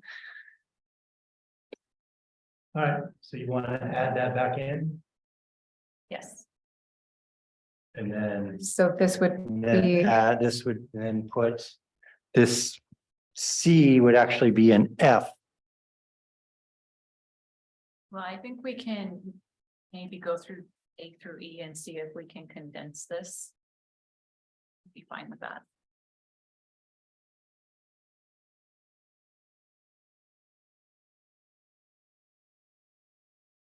Should we go through one by one? Yeah. Recommend to city council to support or oppose related state legislation specific to active transportation. The city doesn't have a state legislative program that I've been able to find, so I would like to keep this in here. So again, if there's legislation that the commission wants to take a position on, then, you can let us know and we can communicate that. And I acknowledge we're an advisory committee, so we're Right. we're not taking positions on behalf of the city, but advocating to city council what we think the position should be. Okay.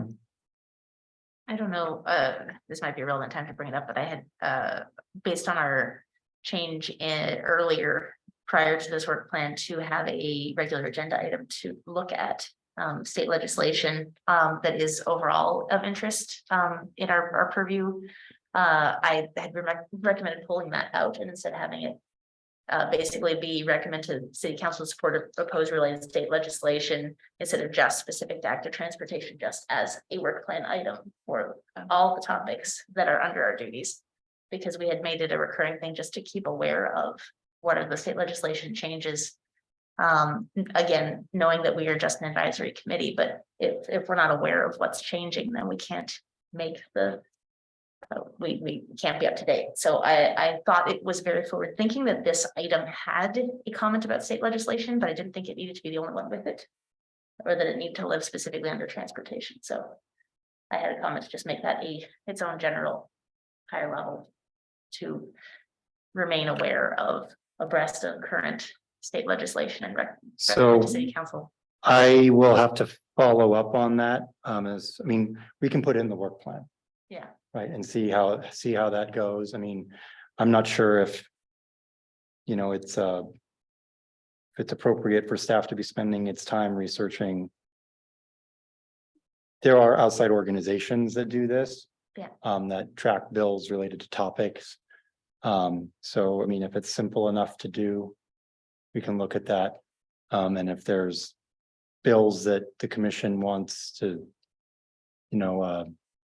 take a stance on, we can run that up the flagpole and see what happens. And the council wants to take an action on that. That's possible. I don't want to use a lot of staff time on something that we haven't been directed to do, if that makes sense.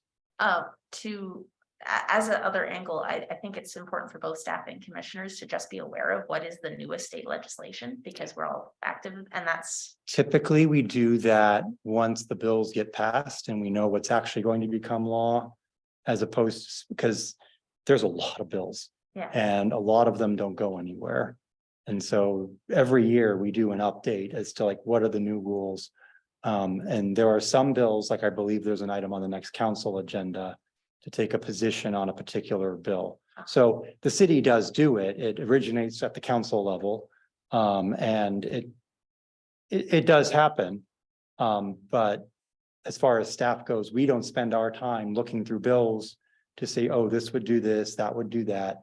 We do get contacted by advocacy groups about particular bills, and if a bill seems particularly of concerning, we do run that up to administration and, let them know about whether or not this is something that, we're concerned about. And then maybe it makes it on the council agenda, maybe it doesn't. It depends. So we can put this in the work plan and see where it ends up. But whether it's in the work plan or not, if there's a particular bill that the commission wants something done with, you can let staff know, and we will run that up the flagpole like we do with, all of our, any other bills that we happen to come across. So not saying that there is not an avenue for getting that communication up to admin and council as far as taking a stance on particular bills, but that's the method for doing that. But like I said, if there's a particular, so like transportation, if we were just to transportation, that wouldn't be too hard. There's going to be an organization that's going to be tracking all the California bills, just like I know there's one that tracks all the housing bills. And all the bills that have to do with water and all the bills that have to do with air quality. And there are spreadsheets that are dozens of pages long that, all these different organizations, they all have their own bills that they're looking at. National League of Cities. So that's where I get a little concerned, is that the sheer volume of all these bills that are being considered, that it's just a lot. So that's where I'm saying staff might bring up particular bills from time to time. And if the public brings up particular bills and the commission wants us to run that up, fine. If you guys hear about a particular bill, you want us to run that up, we'll do that. That's not a problem. As far as putting in the work plan, that's your call. I can appreciate that staff is stretched then. Yeah. I guess when I added this in, I wasn't thinking that we would be asking staff to do all the research, that it'd be more, commissioners, if something came across our radar, that we would bring it up and we would discuss amongst ourselves, and then we would take a position if we wanted to talk to council in an open meeting or not that we would be asking staff to do work. That was my thought. Yeah, that's more what I was thinking too, but it sounds like that is a thing that we can do without putting it in the work plan. Is there? It just needs to You're be- welcome to, okay, so as a private citizen, you can do whatever you want. If the commission wants something to be considered, let us know. So it would not be that the commission votes to do something and then someone goes and speaks to the council at a public hearing. It would be, let us go, have the conversation, and we'll report back to you. Okay, And so let, that's and let you different know, than yeah, it is, So- yes. And we'll let you know what the response is. And the response might be that, the response might be yes, the response might be no. The response might be that this is something that they want the commission to look at. The response might be they want a different commission to look at it. The response could be, like I said, we're still figuring this out. So I'm not sure exactly how that's all going to work. But what we should be doing is let us run that down for you. And then when you get the response, we can take it from there. So the end result should be that if we identify something that looks like it's something we should pay attention to, we should bring it up to staff. Yes. Say, hey, can you follow up on this? And then Yes. see where it goes. And that's what I'm saying is we'll have to add an item to the agenda for the commissioners to provide staff with these sorts of requests. And then another item for staff to report back on all the previously received requests. So that we don't just forget about it. Okay. Right, we're gonna make a note of everything you request and then we'll have an agendized item to follow up on those line by line.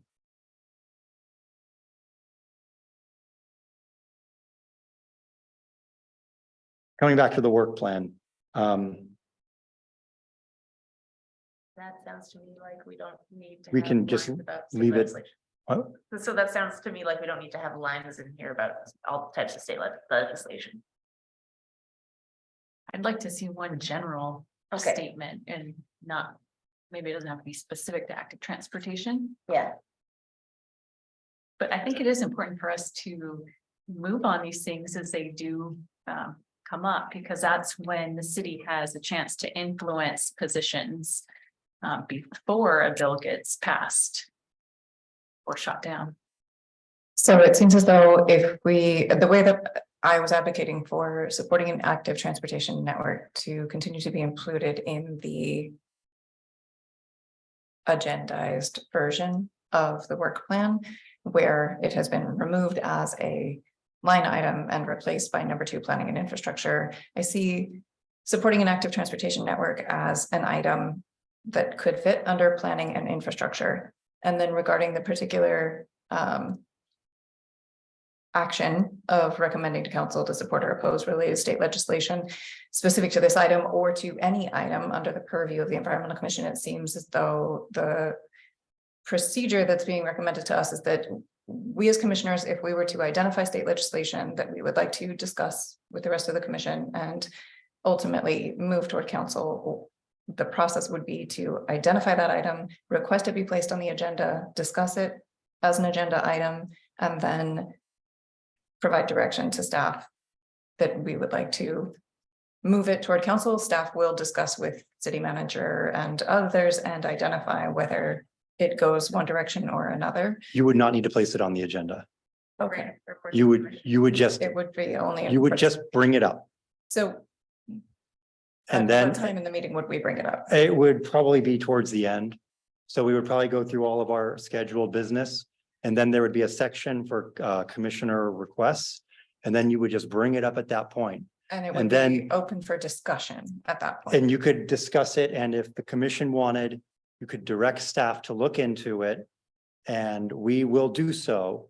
And then at the next meeting, we can get back to you, and if there's an action to be taken. And there's then we could agendize it at that point for the next meeting. Does that make sense? Because you wouldn't be taking any action the first time, so you don't need to agendize it. You just need to bring it up, because all you're doing is asking staff to look into it. And if we have an on-the-spot answer, we'll give it to you. If we don't, then we can go find out and get back to you on the next meeting. And if it's appropriate, then we could put it on the agenda for that next meeting. And then you could do an actual vote to do something, if that's appropriate. Thank you for clarifying.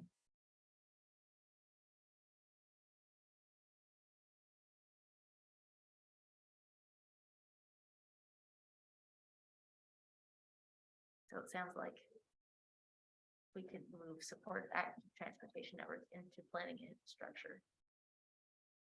That's what I would advocate. Or just to make it simple, just keep it like it is. Okay.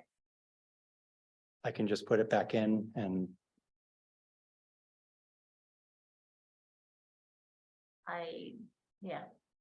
Don't think we need to have a specific thing about state legislation based on our new understanding of procedure.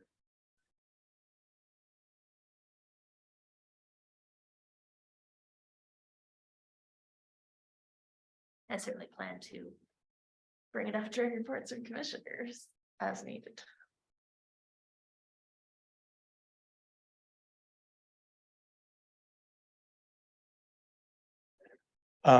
For B, I'm just gonna make a minor recommendation. Change that from the draft general plan to a draft general plan, because you haven't actually seen it yet. As it's close to being released, and I know you've seen a previous version, but before you make a decision that you want to advocate for it, maybe look at it. But that there should be a draft general plan at the very least, that, and making recommendations on that seems fine. I mean, not suggesting that you wouldn't look at it, I'm just saying. Yeah.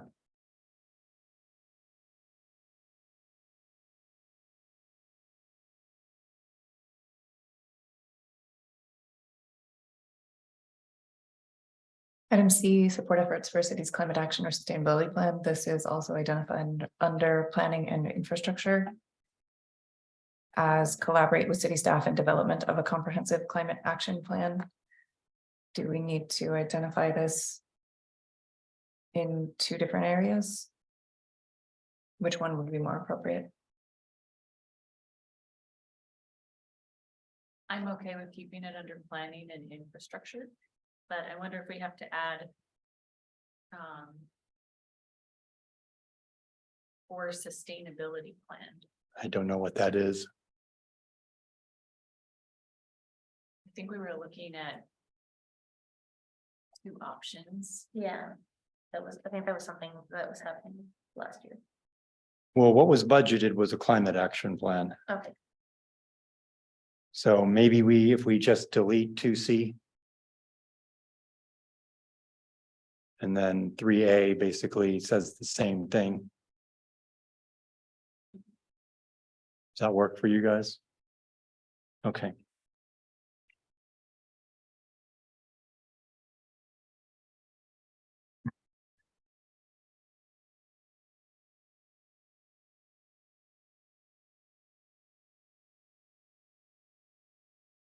So D, support developing dynamic pricing plan for parking in the Broadway corridor as a pilot program. Is one way to approach parking. And in this city strategic plan, there is a goal in here under economic development priorities. Develop a parking program for West Broadway Urban Village. So I think that ties into the strategic plan. So I'd like to keep that one in.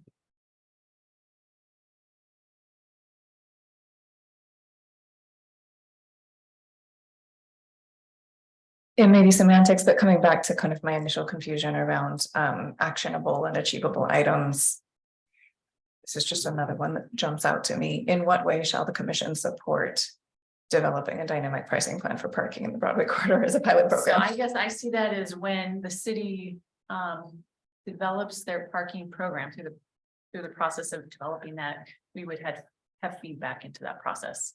And this could be one of the alternatives that they look at. Okay. And so when, if and when that were to happen in the coming year, city staff would, of course, recognize the environmental commission's work plan as including this item and bring it forward if we, as commissioners, did not happen to be paying close attention to the council's agenda. So it would be brought to us by staff if it's been identified in our work plan for the year, that that's an item that we had identified as meaning to provide support or feedback or input on. I'm asking just a procedural question about what we should expect. That's hard to say because it will depend on which department is tasked with doing that. It might not be one that's in community development. It's listed under city manager's office. Right, so. I'll have to find out. I don't know what, I'm not sure what they'd be doing on that. But that's a good point, though. How would we know when it's, our time to participate in it? Yeah.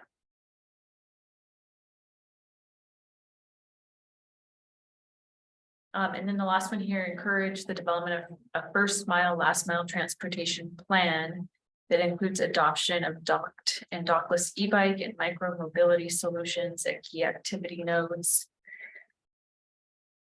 I think this might be something that Environmental Commission can make recommendations on as it relates to the general plan and items that come out of that.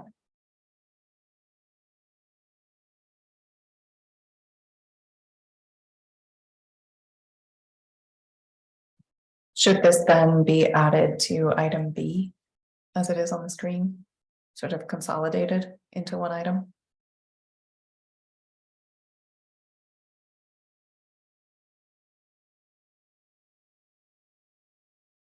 Maybe replace active transportation plan and B with. Just and a first mile, so make B read bike lanes, road diets. And a first mile, last mile transportation plan that includes adoption of dockless, blah, blah, blah, blah, blah. I think I would actually recommend changing the language to say, continue to advocate for the city to adopt a draft general plan, including recommendations to implement an active transportation plan, including bus and bike lanes, road diets, and all the items in E. Works, okay. That works for me. Mhm.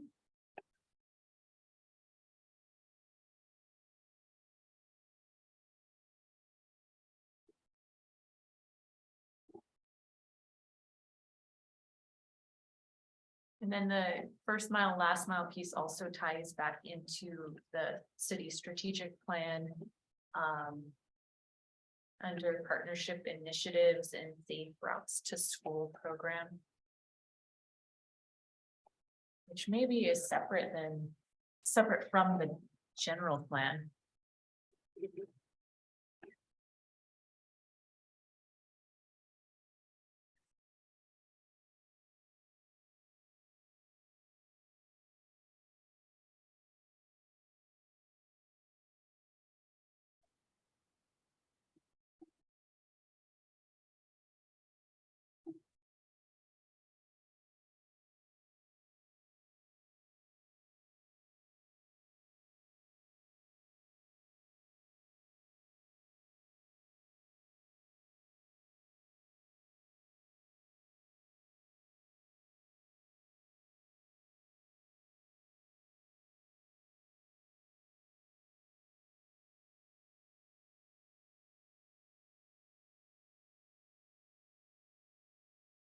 I don't have any other comments on this section.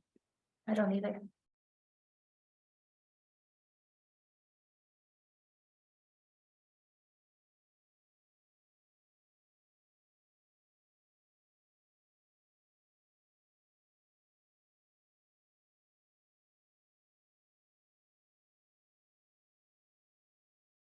Okay, so are we moving on to the next item, planning infrastructure?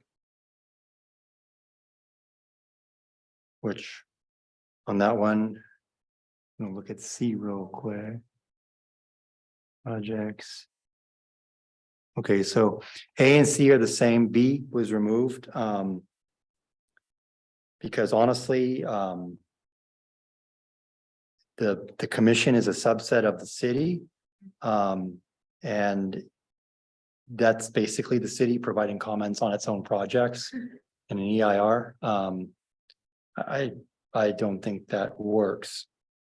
And even if it did, that basically involves even if it could, that would essentially mean that if you've got a project the city's trying to move forward, to have city commissions bringing up concerns with those projects, I think is problematic. So that's why I struck B.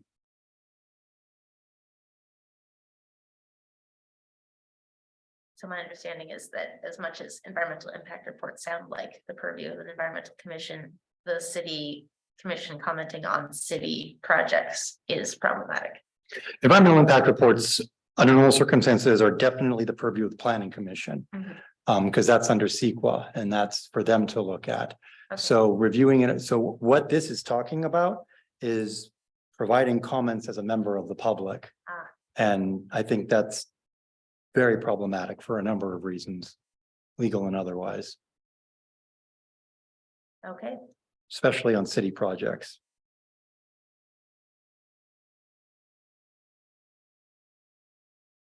If there are environmental impact reports, then for adjacent jurisdiction, in adjacent jurisdictions, I think that, again, that falls under if the commission sees them and wants staff to look into it, we review those documents anyways. So, we can look into it and provide recommended comments, but that's a significant amount of staff time that would go into something like that. I mean, EIRs are like, an inch or two thick or more, if it's big enough. To try to have the commission go through and look at that. Yeah, I was just gonna ask about that, just clarification on the process for reviewing EIRs from neighboring jurisdictions. Yeah. Okay, so an item that remains under planning and infrastructure, I will be a broken record. In what way shall the commission collaborate with city staff in development of a comprehensive climate action plan? What should we expect procedurally? I'm not sure yet. I've got a draft RFP to find a consultant to help drive that. We need to get that running fairly soon here. And we'll come up with so staff will manage the consultant. Staff will develop the timelines for how, various components are going to be done.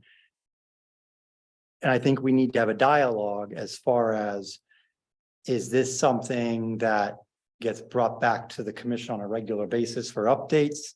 Is this something that the commission has a subcommittee on that, it is sort of tasked more directly with being, looking at this on a closer basis? What I do know is that staff will be the lead. And so that is how it will work. And then how we bring the commission in, I think we just should have that conversation once we get a little further along. I don't know the answer to that today. I was thinking the commission would have a subcommittee that would review the scope of work that was going into the RFP, but it sounds like it's already done.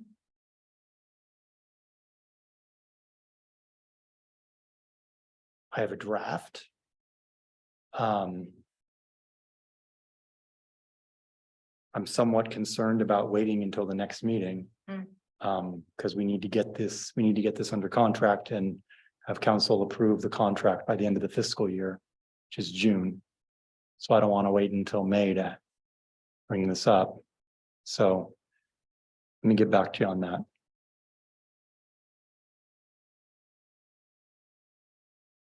During the development of the climate action plan, is there a working group, like a technical advisory committee that the consultant would have with city staff and I really haven't gotten that far yet. So that might be an opportunity for a commissioner to participate.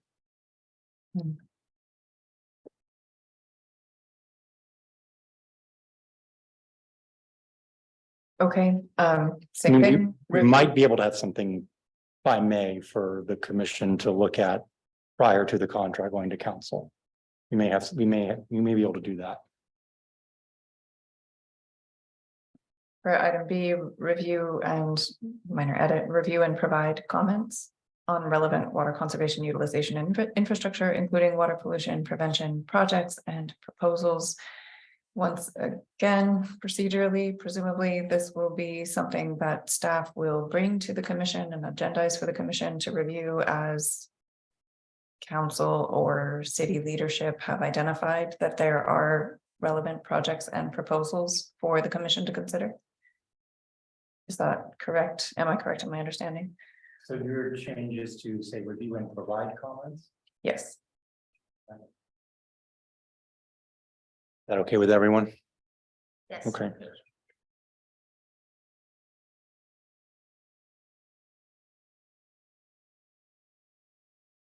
Yeah, and as these come up, we'll just have to figure out how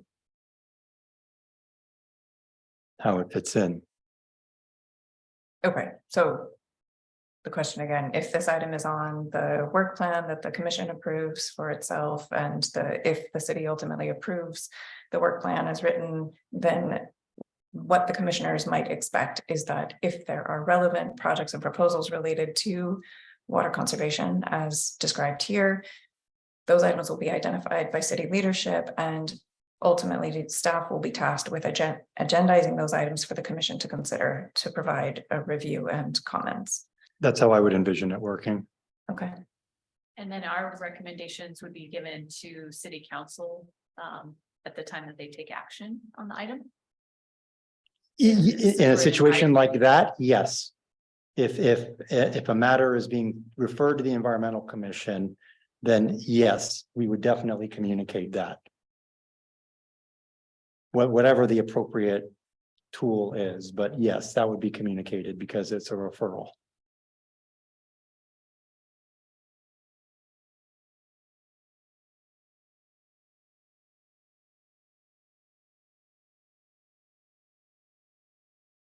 Does that do it for planning and infrastructure?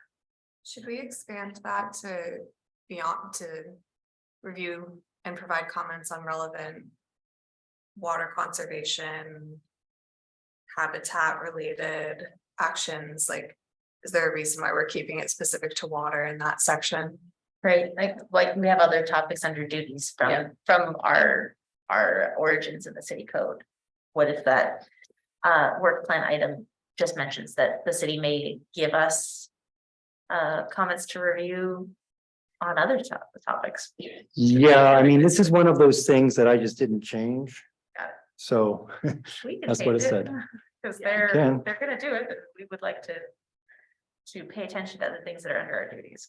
I would assume that because it's under planning and infrastructure, that this was related to water supply and probably the lack of water in the area. So you're talking water conservation, how it's being used and the infrastructure, which I would assume is how it's being delivered, including water pollution prevention projects, which I would assume refers to stormwater runoff and proposals. So I was assume that this was added in because of the water situation. Right, could we update it, as Commissioner Gottlieb has drawn our attention to say review and comment on items relevant to the commission's duties as opposed to having to have the only water conservation?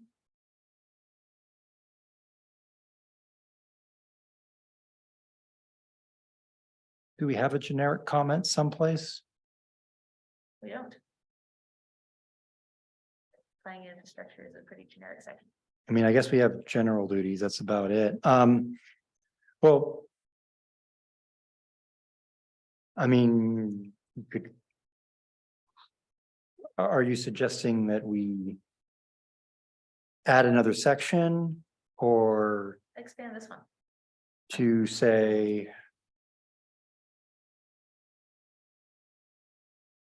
I'm just, yeah, just suggesting that we change the wording for to be. To review and provide comments on. You just said it way better, on. On projects and proposals that are relevant to the, general duties and responsibilities of the Environmental Commission. That sounds good. Yeah. And we're not limiting it to water. So how about, including water pollution prevention projects and other projects relevant to General duties of the environment. the general duties, okay. And projects relevant to the general duties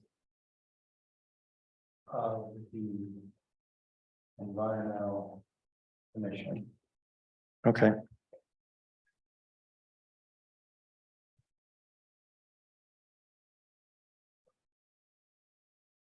Now we've got something in the work plan for something that, you know. We're gonna do anyways. Okay.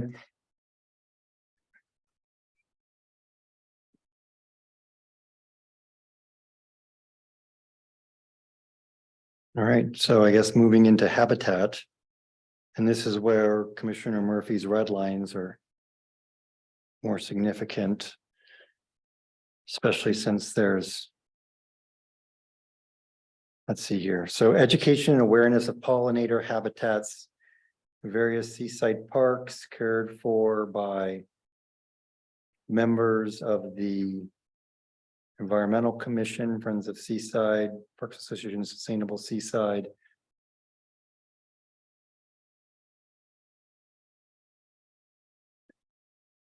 So looking at the red lines, adding in the word volunteer, I think is, okay.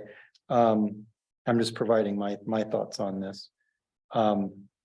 If we're crossing off the Environmental Commission, how do you have the part about participating actively in Saturday park work days and responding to community member requests for information representing this subject at EC meetings?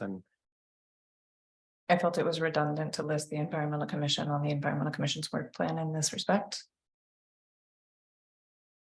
And I wanted to emphasize the community collaboration aspect. It's not necessary to list either necessarily by name the other community organizations involved. Those may or may not change over time during the course of the work plan year. So I would entertain just identifying these habitats as being cared for by volunteer members of the community with nonprofit leadership, if that were more desirable for any reason. Yeah. But I did want to add something here that would be more along the lines of an achievable and actionable item for Environmental Commission members to take part in. So that was where I added by participating actively in Saturday Park workdays and responding to community member requests for information representing this subject at EC meetings so that there's maintained awareness among the public and the commission about activities associated with pollinator protection and habitat implementation. So does the commission want to change this language to reflect the red lines? Can you read the red line? Increase education and awareness of pollinator habitats in various seaside parks cared for by volunteer members of the Friends of Seaside Parks Association and Sustainable Seaside, Friends of Seaside Parks Association, Sustainable Seaside, and other community groups by participating actively in Saturday Park work days and responding to community member requests for information and representing this subject at EC meetings. I'm not sure who's participating actively in the Saturday Park work days. I mean, I'm obviously not going to require staff to volunteer on Saturdays to do this, but Right, I was reviewing this as though this were a work plan for commissioners. Okay. And I have been actively participating in the Saturday Park workdays. And I believe that it would be beneficial for the commission to maintain the momentum of that active participation with nonprofit community network that is engaged in that activity, as the commission has maintained this actively and has done work associated with this activity and built network with those nonprofit community groups. So regardless of my position on the commission or my participation as an individual, I would like to see that reflected as an actionable, achievable item, but imagine that I were not actively participating as a commissioner. How would the rest of the commission envision incorporating this into the work plan?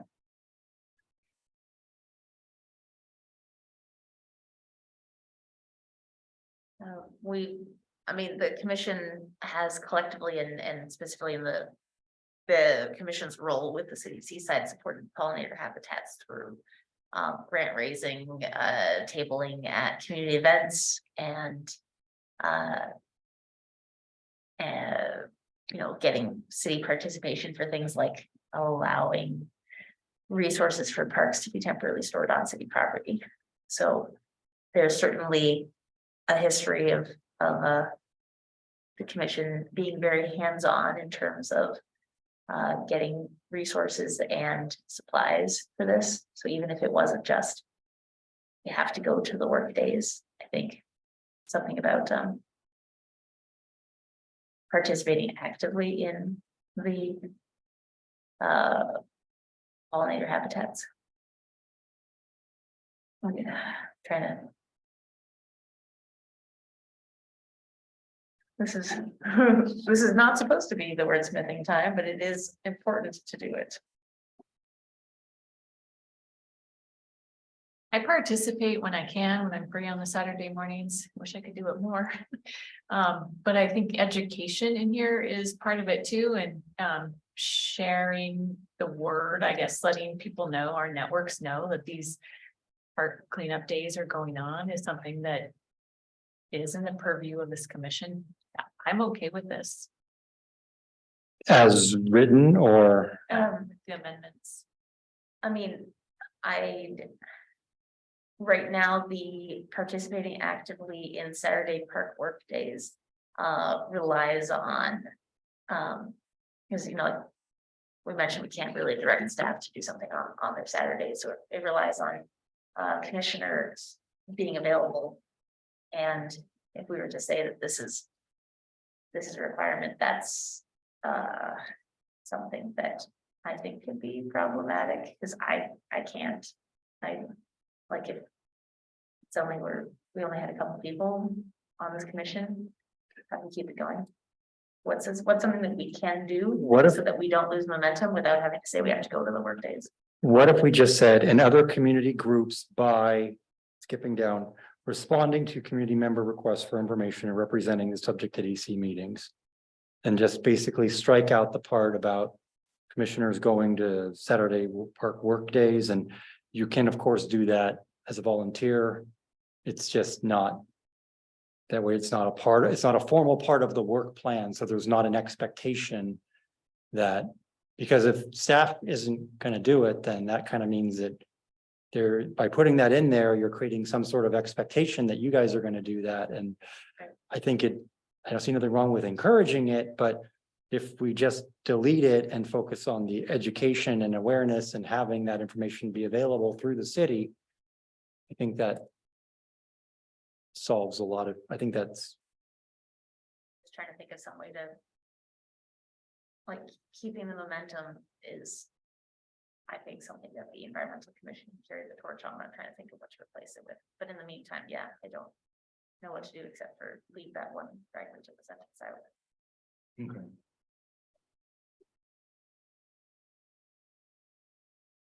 Okay, so increase education, of the Friends of Seaside Parks Association, Sustainable Seaside, and other community groups by responding to community member requests for information and representing the subject at EC meetings. Okay. Okay. All right. Continue to meet the obligations of Seaside's designate, so this has some red lines. So I'm going to read the red line version. Sure. Continue to meet the obligations of Seaside's designation as a B City USA affiliate by polling nonprofit partners for information about activities and accomplishments, then assisting city staff to complete the annual report and prepare for filing a renewal application. That sounds like a more specific version of prepare for filing renewal application, which fits with Commissioner Murphy's desire to have actionable goals. So should we just take the red lines? I mean, there's some spelling things we can correct, but That sounds like a more specific and actionable way to say prepare. And I like that. Is it an annual renewal application? Mhm.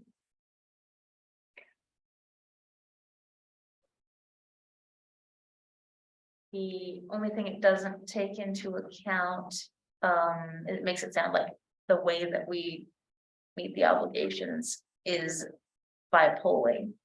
And we do other things also, so I just want to make sure that that phrasing. well, it says then assisting city staff, so I think there's multiple steps here. Could read communicating with nonprofit partners. Yeah, just so long as like it's continue to meet the obligations of their destination of BCD USA affiliate, and then polling nonprofit partners for information about activities.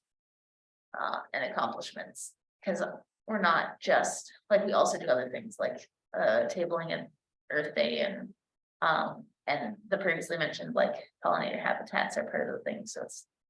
I just want to make sure that we disconnect that right now the phrasing makes it seem like our obligations as a B city is to poll people. So we just. Like get rid of the by polling, like it just doesn't say by.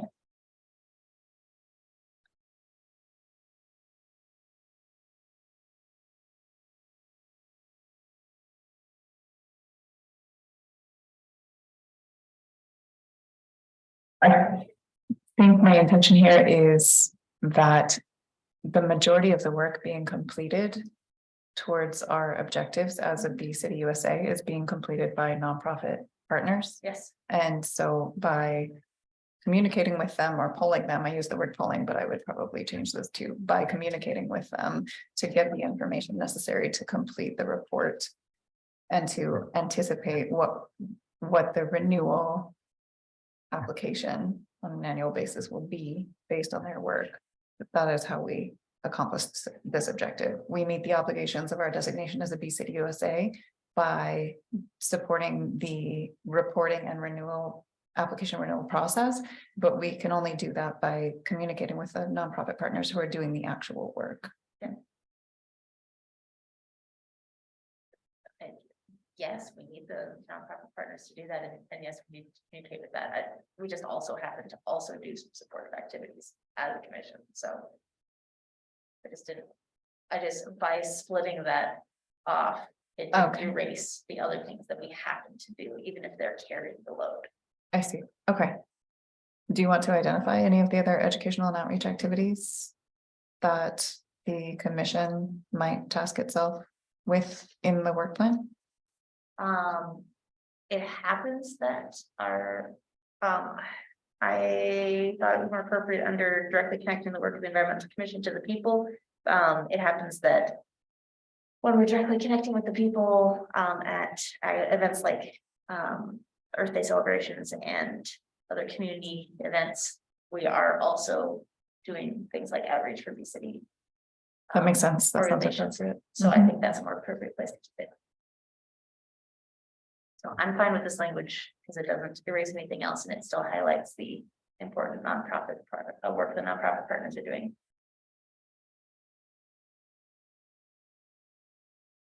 Okay. Moving on to B, trees. This is significantly redlined. So I'll just read what is proposed. For one, it says assist the Parks and Rec Commission in their responsibilities and efforts to support environmentally sound policies and programs related to trees within our community by maintaining contact with PNR commissioners, attending their meetings, providing comments on the subject, and sharing information with EC during meetings to develop action items on the subject if necessary to support Parks and Recreation. So this was a huge elaboration on the prior year's work plan in which we had not yet identified where the responsibility lay ultimately for trees and tree policies. And we identified during the year that that was pretty much with the Parks and Recreation Commission, but that there, just as with transportation, as we discussed earlier, the perspective of the Parks and Recreation Commission did not necessarily take into account the environmental considerations that this commission might provide. So hence all the wordiness. I see in the agendized version that this section has been highly simplified. And by and large, I think that the simplified version is acceptable.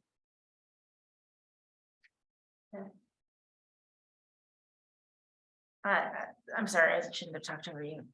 My brain's forgetting its filter. I just, it looked like the first item was just deleted. Does that mean that city has any comment about the clarified roles and responsibilities? Well, that was, I think, the language that concerned me the most. The red lines refer to assisting the Parks and Rec Commission. That does bring the caveat that they could always say thanks, but no thanks.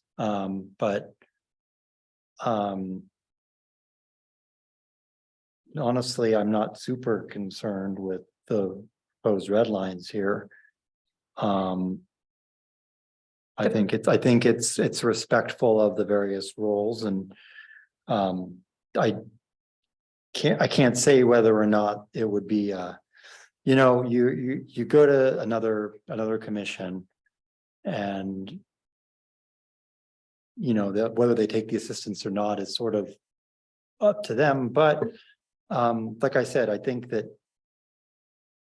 rather than saying, as it originally did, well, we need to sit down with them and figure out who's doing what, I think this takes a more deferential role. And I think the red lines are, I don't have an objection with the red lines, other than writing out Parks and Recreation versus PNR, and Perfectly But- fair. yeah. What I would like to put forward to the other commissioners is my intention here was to continue to emphasize collaboration and cross-commission ongoing work. Of course, understanding that when commissioners join one another's meetings and make comments like that, they may or may not be taken into consideration. Certainly, that's always the process. But again, as staff has indicated, this new policy and procedure for how commissions are going to work is meant to ensure that we're all working together, and that I think that providing comments at other commission on topics that are relevant to other commissions' work plans from the perspective of the Environmental Commission is important to encourage. However, I'm also willing to go with the simplified version that was provided in the agendized version of this document. I would once again say that because this has been essentially my area of work in Habitat, that is why I have so many comments and input here. If it weren't for myself as an individual commissioner participating in Parks and Recreation Commission meetings or communicating with those commissioners, then would this commission identify that as desirable and relevant to include in the work plan for this coming year? One piece of information that may be relevant to the conversation is that with the red lines, I think the challenge would be that there would need to be a commissioner that was doing that, because though the commission meetings can, take several hours, and I don't want to, unless this, I guess if council was good with it, but I'd be somewhat concerned about having, just staff attending another commission meeting. If a commissioner wanted to do that on a volunteer basis and report back, then that wouldn't be a concern. That was the intention. Yeah. Yeah. That's how I read it originally, but just to clarify. I feel like including it, this specifically in our work plan makes it seem like it is a task to attend every Parks and Rec Commission meeting. I know that the intention certainly to watch for opportunities that fit in with the duties of the Environmental Commission. I wonder if there's a way that we can set it up so we can focus our work. Like I like having the collaboration between Parks and Rec on the subject of trees be codified in our work plan. I wonder if there's a way to set it up where we look at the agenda of Parks and Rec meetings and look for those topics before we just say that we're going to all their meetings. Does anyone have any? So could we clarify then after attending their meetings as needed or as appropriate? Yeah, Okay, attending their meetings as appropriate. yes, that sounds Or as relevant? right. As relevant as appropriate, yeah. But I think that happily encompasses the, looking for shared topics and watching the agenda instead of just going as a matter of course.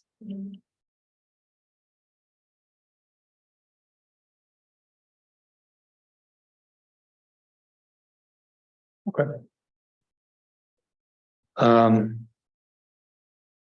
Unless someone objects, moving on to Romanet 2. This is a new one, I think. Identify consultant, student, or other suitable entity to research historic tree cover and explore potential justice and equity considerations. In the first quarter of the fiscal year, aim to incorporate findings to item Romanet 3. There's obviously costs that go along with that, so that would have to be budgeted. But you can include it in the work plan and see what the response is. This was just a rephrasing and a further specifying, again, achievable, actionable items Right. of what had been identified as Romanet number 3. And then I moved it up in order to refer to item Romanet 3. I see. Okay, there it is. Right.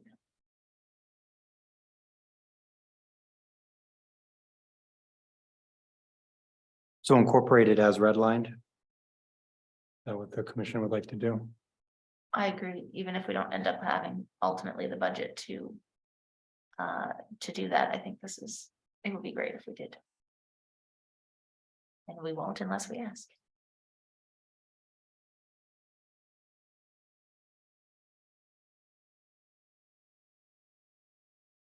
Okay, and then for Romanet 3, you added language, so left the language alone, review and update existing tree policies to better support community and habitat health. And then added, present recommendations on tree policy updates to city council by the end of the calendar year. And I'd say that either you can put that and then they'll either take it or not. And as far as the change. So I've got no particular objections personally.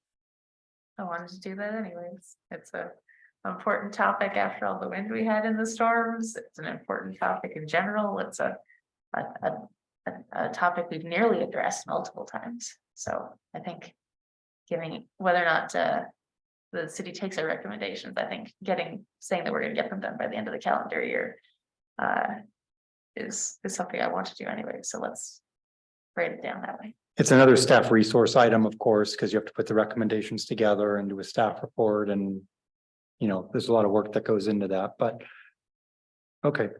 But yeah, I mean, it's just a judgment call as to whether or not they want to do it. We already had an item in both versions to review the existing tree policies and make recommendations. This really says, let's try and do it by the end of the year. It's the putting the report together I'm talking about. That's what, yeah, the other stuff was already in there, so. Yeah. But yeah, putting together a report for presentation to the council, that's what I was referring to.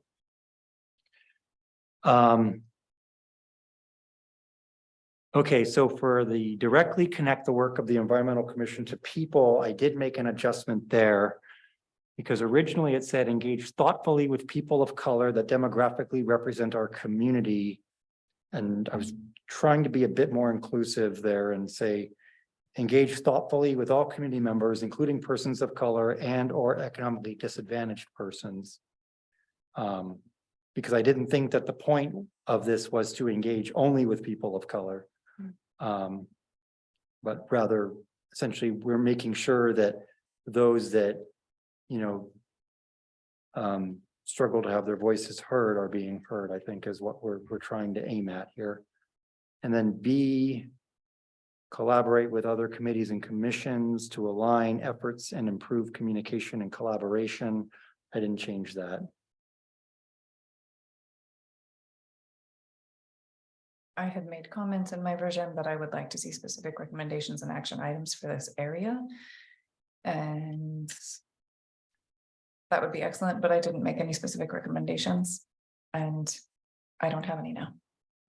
I had a recommendation, a specific recommendation to promote, through at public events and on city social platforms to promote residential programs, including rebates and incentives. Related to, as specific as related to 3CE programming, or IRA funding that's coming through at the residential level.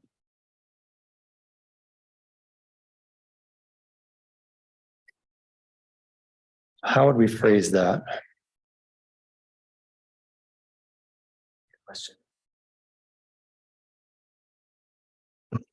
Say it again. So at public events, and on city social platforms to promote residential programs, including rebates and incentives. Including electrification programs. Yeah. So promote. So promote at public events and social media platforms. Okay, go back to the beginning of what you said. What was the first thing you said? I'm sorry, it's late. I know. No, I know we're all feeling it, I'm sure. To promote residential programs, Okay, including rebates and incentives specifically related to. Home energy. so rebates and incentives, including but not limited to.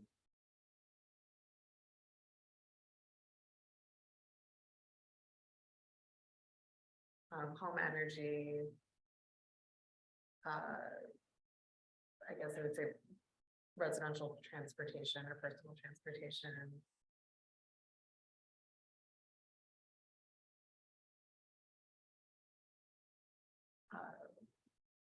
So, yeah, anything. Or I could just say. home And energy. similar programs, let's go with that, as opposed, et cetera, is really broad.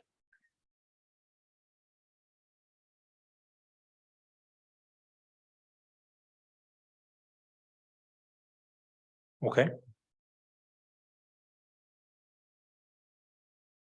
Sorry, can I just say, I've been waiting very patiently. I know what comment might come at the end. But if I can make a public comment now, that'd be very helpful because it's relevant specifically to what you're talking about. Don't want to get through and more. Very short, simple one. No. I would say, well, let me. We'll quickly point out, so we're right here, so this is the last one, and then, Oh, wait. yeah, we're just about there. I would like to add at this time that I have a tendency to focus very much on details and in fact relevant back at the habitat item and also in this item directly connecting the work of the Environmental Commission to the people. Identifying areas in the community that are underserved essentially with respect to natural resources, including open space access. Could be items that are included and considered. Under trees, we did include what I had recommended to identify a consultant, student, or other suitable entity to research historic tree cover and explore potential justice and equity considerations.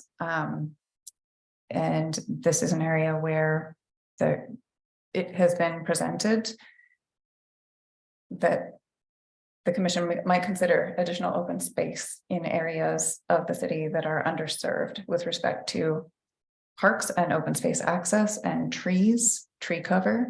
And so that is an item that has been identified essentially under trees as do the research to explore potential justice and equity considerations. Some justice and equity considerations have already been explored and presented to this commission.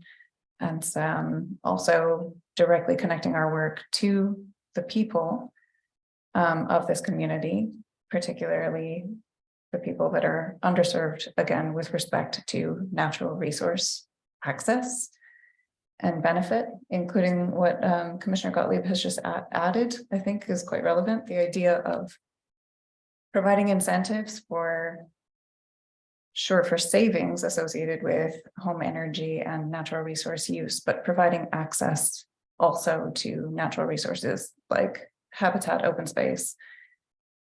So where we say home energy, residential, personal, transportation.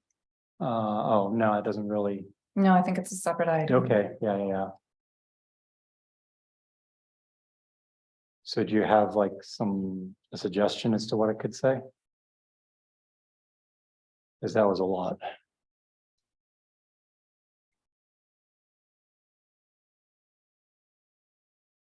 Any other commissioners have ideas on language to distill what I've just presented? I'm trying to see if I can get some of the phrasing of our lost environmental justice to help.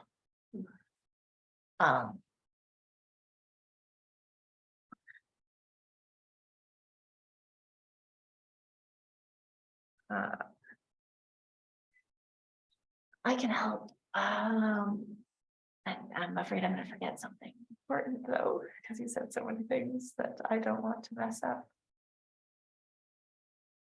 Also, in terms of directly connecting the work of this commission to the people, in terms of how we receive input from the community and incorporate it. Is another item that's been presented and agendized for later that we could potentially address in our work plan development right now.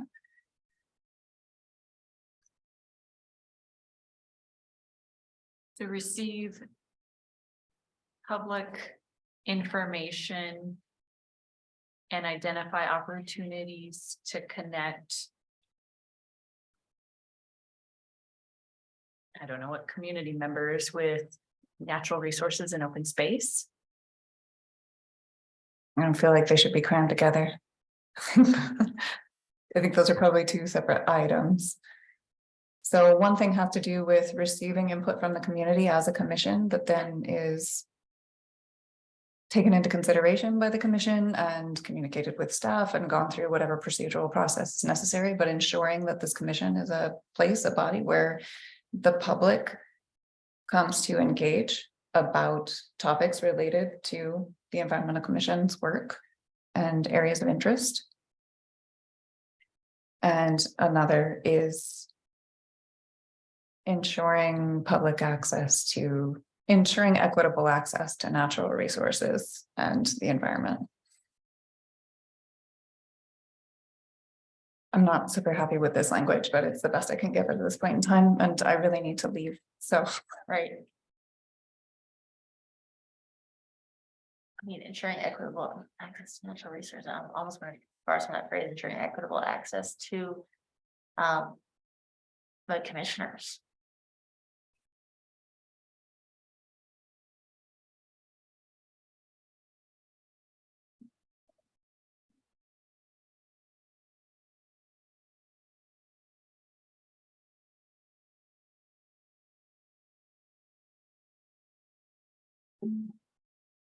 So are we at 4 bullet items under that section? Yeah. Yep. Because we had the original 2 there. Just to throw it out there, I was, when we were working on the a sub item under trees, that had some very good detailed specifics about how to interact with other committees and commissions. I almost wanted to like grab that and have that instead be the bullet that says collaborate with other committees and commissions vaguely here under 4. Instead of just having it be about trees. What do folks think about moving that to this larger bullet to encompass more committees and commissions? Yes, I'm in favor of that. Okay. So to clarify for our very helpful staff who are very helpfully capturing these notes. We wanted to grab the work that we put in under tree cover and just pull it to this higher level.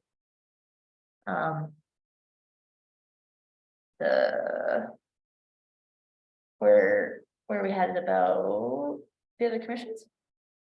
Where did we put that? The Parks and Recreation. Oh, the Parks and Recreation. Yeah. Instead of specifically being about the Parks and Rec Commission. Use that for committee and commissions bullet in 5. Like, Similar language, spot Parks and Rec. yeah, Large stuff.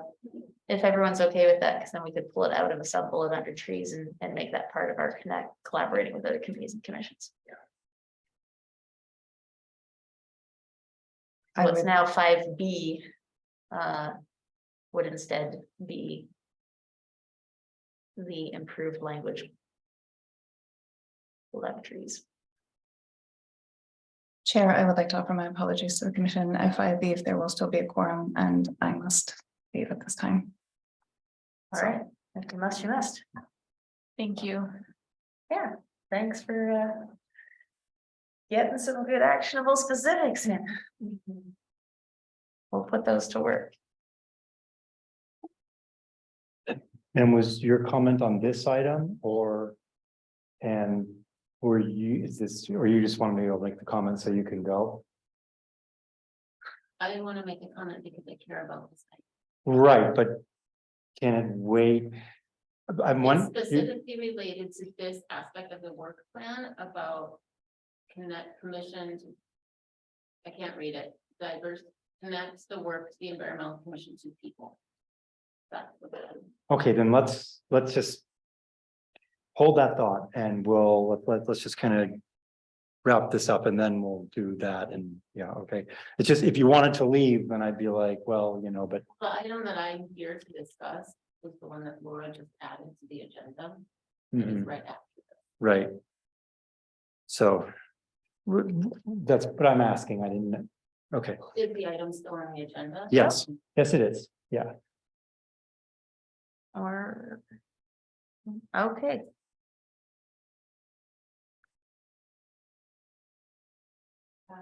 Sharon, to verify this expanded language and what it's facing, 5B. correct, yes. And then taking out specifics, where it says assisting the Parks and Rec Commission. To instead have this. Assisting city commissions. To support and their. We just had this vague comment that we should help other committees and commissions, and instead we can specifically say, okay, if they have environmentally sound policies. So we can attend to their meetings as appropriate, as opposed to just Parks and Rec meetings. So, yeah, take out the related to trees. But leave attending meetings as appropriate.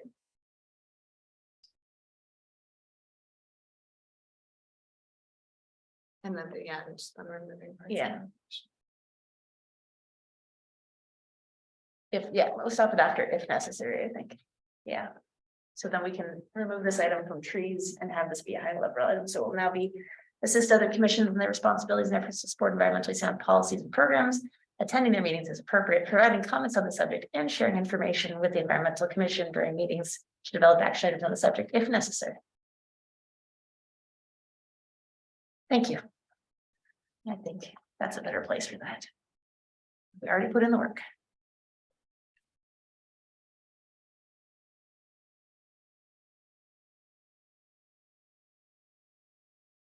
Okay. It's a good thing I brought my glasses. It's starting to get hard to see even with them. Yes. three partially developed. So first reference to Mr. Botley.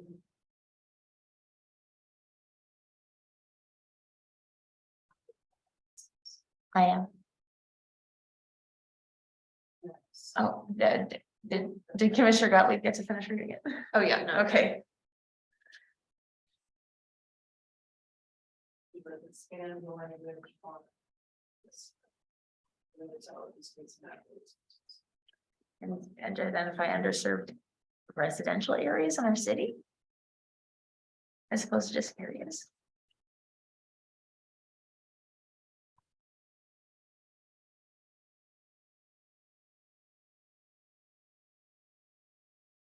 I don't think we need to make sure that the car dealerships have good park access.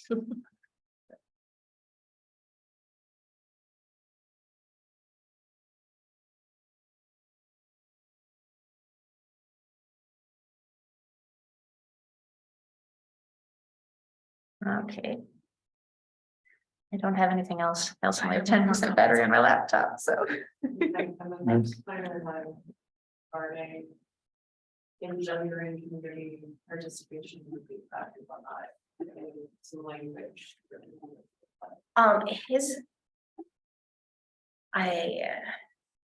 This would be a good place to, have in our work plan, to encourage commissioners to be physically present, at community events, encourage community participation and feedback, not just at commission meetings, but at community events, because I feel like that might, tap into some of what Laura was setting up with commissioners being like At the community work days. events. What's that? Without having to say go to Saturday work days. And then similarly, like we've had a table at Earth Day every year and encourage. So that, I mean, that way the community doesn't need to just make it to these meetings to get access to us. They can be like, oh, I'm out in the community and there's a community member. Yeah.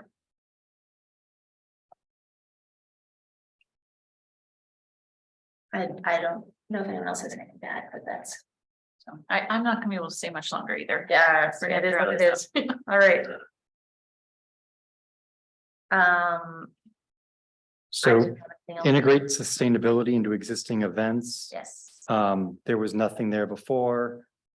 I think we just take it for what it looks like it means. Yep. Like I said, the subcommittees section, I did not adjust. Before we move on, did Commissioner Murphy provide comments under integrate sustainability into existing events? No. Okay. I mean, she provided a comment about actionable items, Right. but as soon as you leave, we lose a quorum. So we have to At least get to the end. finish and take action before you go. So that's why I'm trying to, for subcommittees, TBD, there was no change. Administrative considerations, there was no change. Background and progress, there were some red lines that Commissioner Murphy added on to this as far as the Saturday Park work days. I had some bullet points for the background and progress as well, but those just kind of filling up the background. Well, what I could do is I could just read out the red lines that Commissioner Murphy did, and if everyone's okay with it, Yeah. then we can. Okay, so for bullet point 2, she said, collaboration with Blue Zones Project of Monterey County, as well as Friends of Seaside Parks Association and Sustainable Seaside and other city commissions. And then another new bullet point, engage professional resources and brought additional recognition to the city of Seaside for environmental and community building initiatives through external outreach events as provided by the Grizzly Corps Fellow hosted by the RCD of Monterey County with partial funding from FOSPA and City of Seaside. Presentation to council on 3/16/23. Great. Sounds good. So we'll add that in. There we go. Those are all the items that were on there. Should we move to public comment? Excellent. I had additionally under the PIP for business outreach. That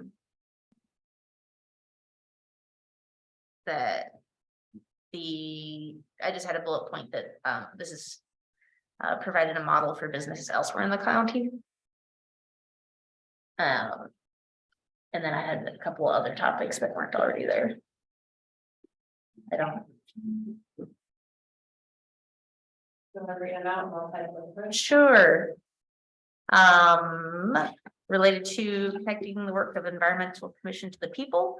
The environmental commission co-sponsored events with FOSPA, Sustainable Seaside and Blue Zone projects. Including co-sponsoring the Seaside City Earth Day celebration. Oh, its own, because these are those are each were about. It's a new bullet point. No, a new dash. Yeah.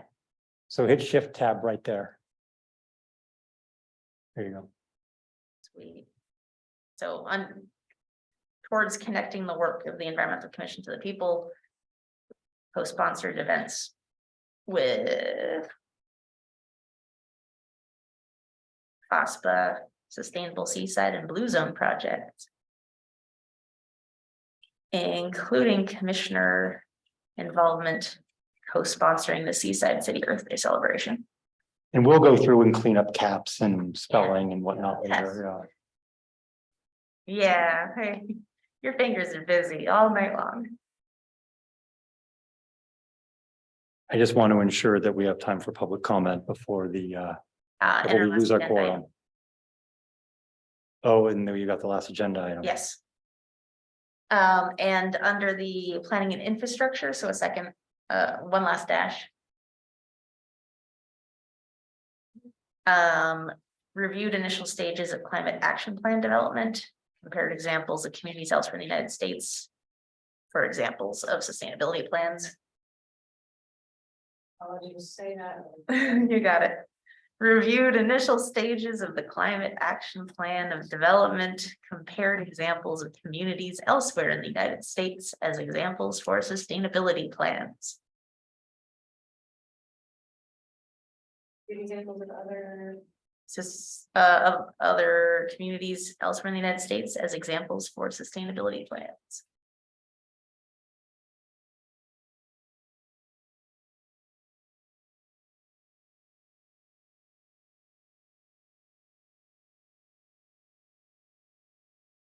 more or less, I'm talking about that, feel free to email.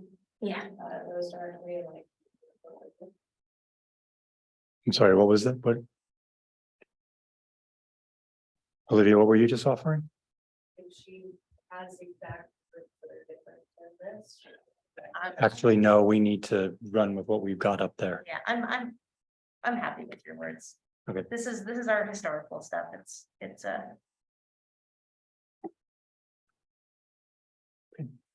I think we should, say what time we have remaining to get agenda items done. I wasn't sure if it would be appropriate for a historical thing because it was more our COVID accommodations, but we had a lot of public participation in meetings where people were able to connect on Zoom. And I wanted to like capture that. It would be under the connecting sub bullet, but I wanted to run it past the rest of you to see if that's something that we wanted to highlight, how many people came to our meetings, but all they had to do was call into Zoom. Okay, I see nods, but you want me to give you a sentence real fast? Sure. All right, brain. Saw increased public participation thanks to remote. Brain. How would I say that? Meeting access. Yeah, remote meeting access. There you go.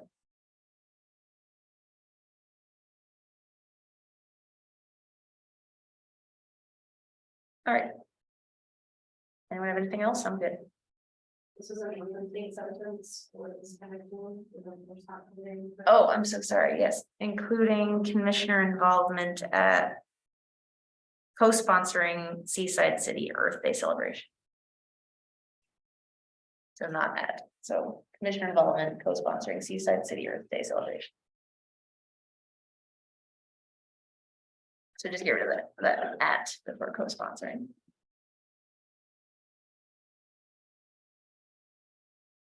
Thanks for catching that. And Olivia, just to humor me, could you save that document, please? Oh, that's smart. I was just picturing the power going out. Oh, You had to watch a 3-hour video. Yeah, oh, thank Okay. goodness. I'm assuming it saved. So- Yes, shall we move to public comment? anyone have anything else on the work plan? Okay, anyone have public comment on the work plan?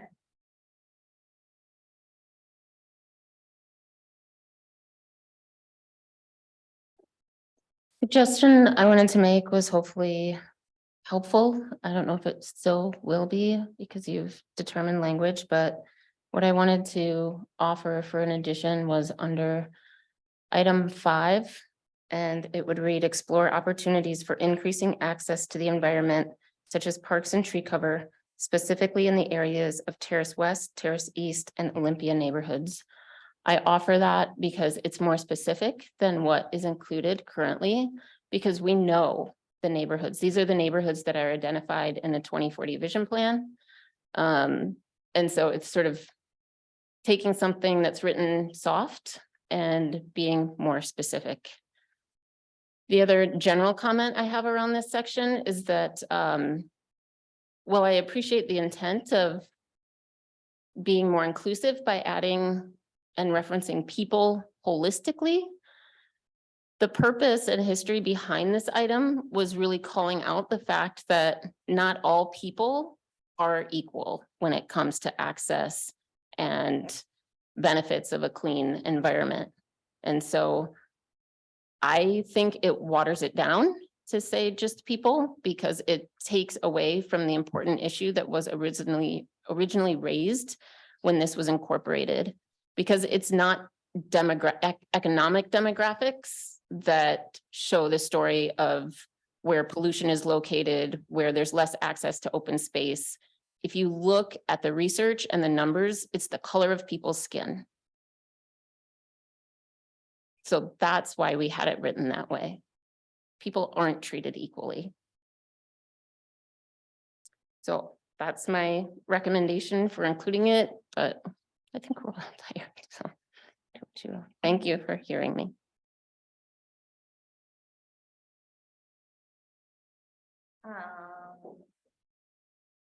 Did anyone, specific neighborhood is useful, but did anyone manage to capture what those specific neighborhoods? are? Terrace West, Terrace East, and Olympia. Okay. No reason not to capture those. I've already done research.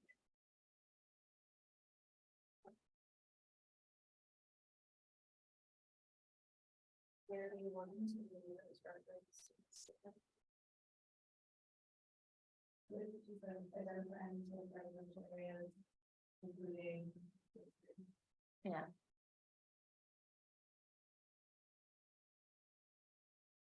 Well, such as.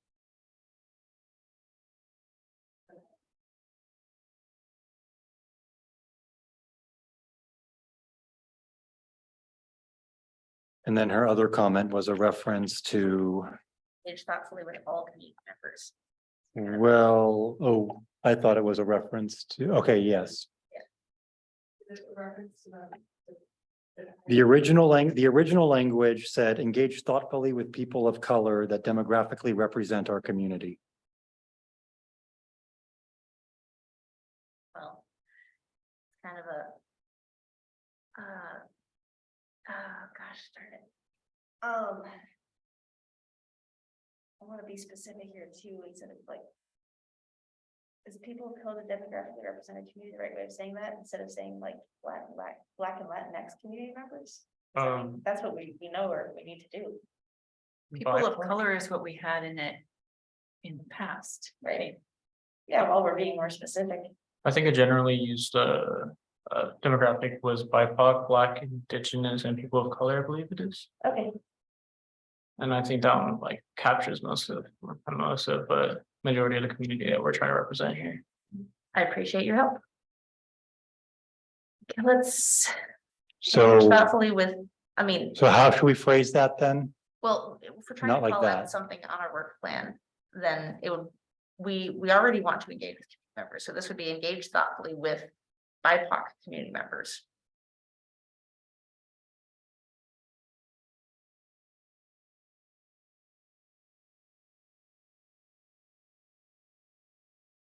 And if we look at the phrasing there, and it like 4A would then say engage thoughtfully with BIPOC community members. And what was the original phrasing there? Where do we get that? If you're looking at the original phrasing is, I think the previous one is engage thoughtfully with people of color that demographically represent our community.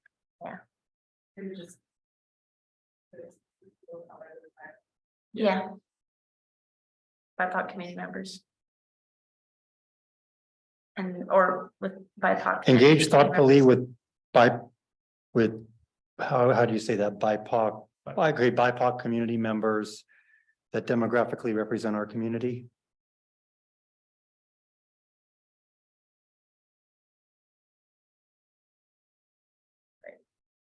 We've already got other goals to make the community. And then delete that see last commission- part. Yeah, There we've you already got go. other goals that make that show we're trying to make the commission accessible in general. We need to put extra effort into engaging with BIPOC community members. I appreciate the call out on that because it's you know, it's a not all community members situation. It's okay, anyways, I'm not gonna. All right, do we have any other comments on the work plan as it stands? I'd like us to identify subcommittees at a future meeting, because I think we need to spend a little bit of time on that. Yeah, I'm with such a small roster of commission members, I'm not worried about dividing us into subcommittees for too much right now. Okay, I'm happy to leave subcommittees TBD. Does anyone have any objections? Okay. Does anyone have anything else that they would like to change with the work plan? Any other comments from members of the public or anyone watching online? Okay, just checking. I'd like to make a motion that we approve the amended annual work plan as discussed this evening. I will second that motion. All in favor? Aye. Aye. All present commission. Just to clarify the motion is that the motion is to adopt a work plan based on the modifications that have been made on the screen here during the evening. Okay. Yes. So we're adopting this version of the work plan and we will clean that up. Yes, The agenda says approve. I'm sorry, approve. Okay. I'm clarifying that that this represents the changes that we've discussed in the Yes. evening that you were referencing. yes, I second Commissioner's motion to approve the changes on screen. And Okay. great, Item 6C. item 6. I don't have anything additional, I think, to add to this, so we could go straight to public comment in the interest of time. Item 6C, is it public comment if someone is? Okay, If it's a business item, I'm sorry? no, it's a business item. That's where it was Business moved to. items, we made it be a discussion.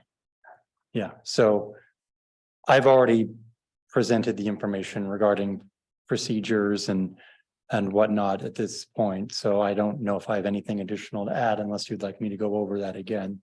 No, I think we recall that the city council's already taking action on it? No? The Recreation Department is Okay. currently working on a Parks Master Plan, Okay, which will include looking at potential sites for parks. okay. So I missed the last meeting. I guess if we can get some sort of brief update on this. And we do have a member of the public here. Yes, well, So the genesis of this is that a member of the public brought forth a proposed resolution for the Environmental Commission, as well as the Parks and Rec Commission and the Neighborhood Improvement Commissions to adopt resolutions in support of essentially acquiring property in parts of the city that do not have sufficient parkland at the moment. That's the genesis of this. That's where it came from. And so because it came to staff looked into this, and it was determined that the appropriate avenue for this request is to work with the recreation director. And that this should be looked at as part of the Parks Master Plan effort, as opposed to it being a standalone item. okay, thanks for the update. We didn't talk about it at last meeting either. So nothing changed at that time. You didn't miss it. There was a request to agendize it at the last meeting. Oh, was that, I thought it was the meeting before. Commissioner. It was the meeting before. I'm sorry, it was in February. Right, Yes, apologies. got it. I don't have anything specific to discuss on this topic, so I think it is to open it to members of the public for comment.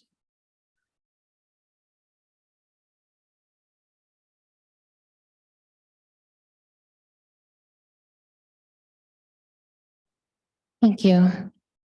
My understanding, based on the clarifications from staff earlier in the meeting, are that whatever suggestion or recommendation I make at this point is a moot point, because this needs to go through a different procedure than what was initially told to me. It was a change that was not ever made clear. And I believe the Environmental Commission, with timing, was just sort of somehow caught in the middle. They heard the presentation, they wanted to act on it. They tried to act on it, were told they couldn't, without a lot of context, either for the commission or for me. What I had originally planned on coming and doing tonight, and what was asked by Commissioner Murphy and requested by me, by both of us, was that this be put on as a business item. I have draft resolutions of support that I wanted this commission to review, and along with other commissions to sign as a statement of support. And this would mean that the commissions have all reviewed something. They've been informed of the issue. It's been discussed. This can be modified. And then with shared understanding and shared desire and shared recognition of need, we bring this to council. And if council says, yes, we should do that, then we can move forward and work with staff on how exactly we do it. But that's not what's happening anymore. So I would still very much like to share this resolution. I printed off hard copies at home, and you can take them with you if you like. And I honestly don't quite know what to do anymore. I'm trying to stay engaged and active in the governance process, but it's becoming very difficult to do so when I'm sort of being cut off at my knees and my hands tied behind my back and being told to go down a hallway, but then that hallway is closed and you get the lights turned off in the middle of the process. So my hope is that the Environmental Commission can still support this effort as citizens of the city of Seaside. So if this is something that you support as a member, not as a commission, I encourage you to reach out to me, and I will be going door to door to try to get signatures, because that's the last thing I can think of to do. I have tried reaching out to the NIC and have just again today received the same sort of pushback that like this isn't the process that I should be doing. I've met with 3 council members who told me that this is the process that I should be doing. I have mentioned this informally to city staff. I've asked for a meeting with the city manager next Wednesday. I'm really, really trying. And all I want is to have a little bit of help along the way. The reason that this issue is so important is because we know that there is a dearth of public access to natural spaces in the areas of our community that are the lowest income, have the most amount of children, are the most densely populated. And yet they're all further than a half mile from park access. All of our parks are located in single-family housing neighborhoods. And it's primarily Latino communities that are living in these areas without park access. That's what I'm trying to address. Thank you.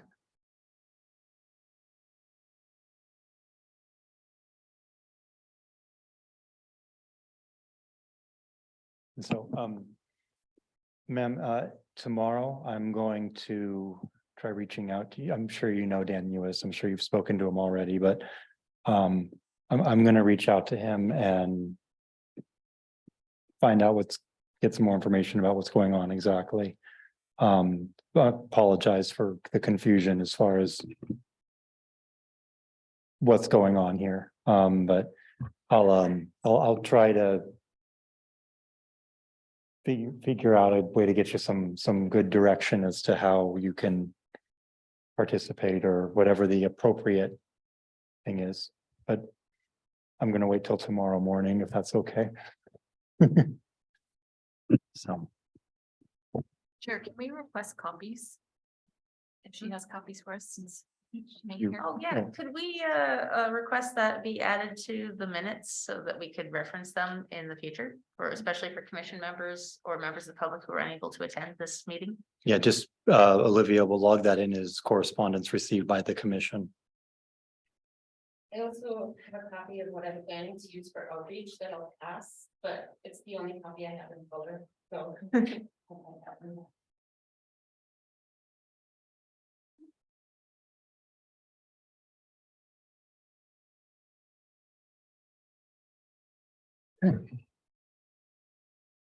We have anything else on that item, Chair? I don't have anything else on that item. Okay. Any other comments from commissioners? So Any other members of the public willing to speak? We actually had someone there for a moment. It was interesting. Humberto was attending.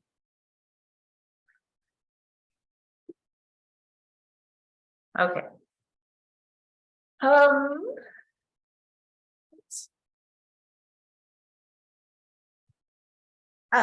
Moving on to item 7, reports from commissioners.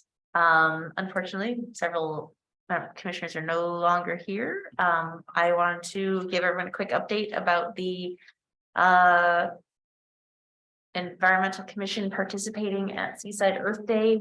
On Earth Day lawn, we will have a table and be interpreting pollinators in our Bee City USA outreach, which we do to support our certification. We'll also be interpreting our preferred packaging ordinance, our PIP 4, especially relating to a community member who does work with birds of prey at the dump to try and discourage local birds from mistaking it for food and trying to eat the plastic. So our two types of outreach dovetail. So I would encourage any commissioners who are able to attend either as members of the public or even to spend a few minutes at the table introducing yourself as a Seaside Environmental Commissioner and talking about our work with pollinators and with reducing the plastic packaging getting out into our environment and even not getting to the environment, but going to the dump and still being a problem. Considering the time, I will be happy to update any staff members or commission members who are able to attend with talking points once you get there, since we won't have another scheduled meeting before this event. So can we work through Beth to coordinate with you on a time that we can be there? Sure, yeah. I'm planning to be there the whole time, so you can also just come whenever you want and join me. I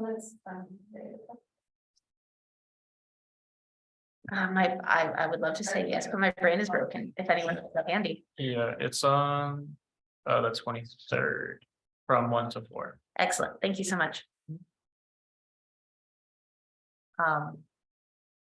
Also for the record and for your own interest, there will be raffles, including winning free e-bikes. So you should definitely attend and tell everyone else to attend too, so that we can have our members of the public win valuable items that allow them to have sustainable lifestyles.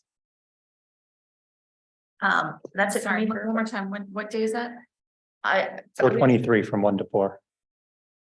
April 23rd. Sunday, 1 to 4.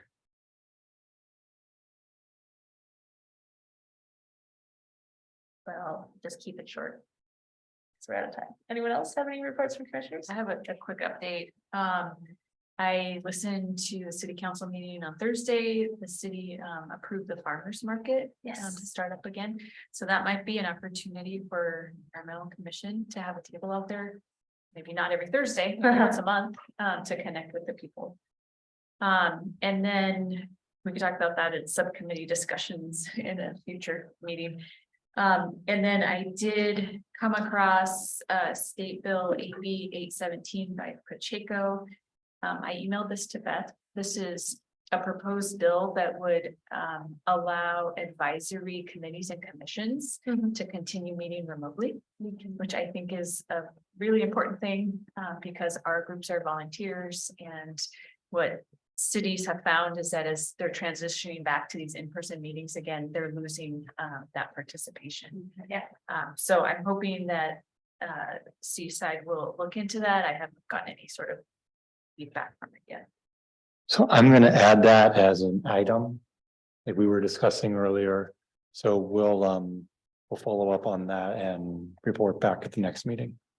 Thanks. Any other reports from commissioners? Okay, any I don't think members of the public comment on this one. Any members of the public wishing to speak, please use the raise hand function.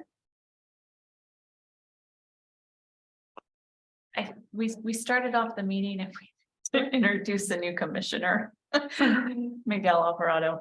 That would be a great report. Hello. Hi, how's it going? Yeah, so my name is Miguel Alvarado. I attend CSUMB, and I'm not too sure if I'm the student Hey. or I am. I wasn't advised on that position. I've just been here, so yeah, and I appreciate everybody's like input on everything that's been going on today. Today I just kind of like just stood back just to observe, see how like everything works. I know I've seen the past meetings, but being here I think is a little different in that sense. So I wanted to see how I can like play my role more appropriately as well as effectively within the commission. But yeah, nice to meet you guys then. Well, we're very happy to have you, and we'd like to reassure you that meetings generally do not go this late. I kind of assume so, but it's it's okay. Thank you. Thank you for your commitment on day one. Of course, of course. Okay, any reports from staff? None. Okay. Seeing no reports from staff, I would like to adjourn this month's regularly scheduled Seaside Environmental Commission meeting.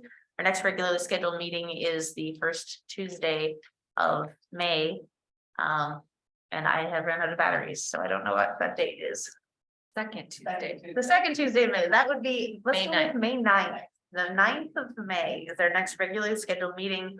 And of course, not regularly scheduled is the Environmental Commission. So I'd like to adjourn this meeting. Thank you all so much for your time. Thank you. With that, we are adjourned at 9:23. Have a wonderful evening. Okay.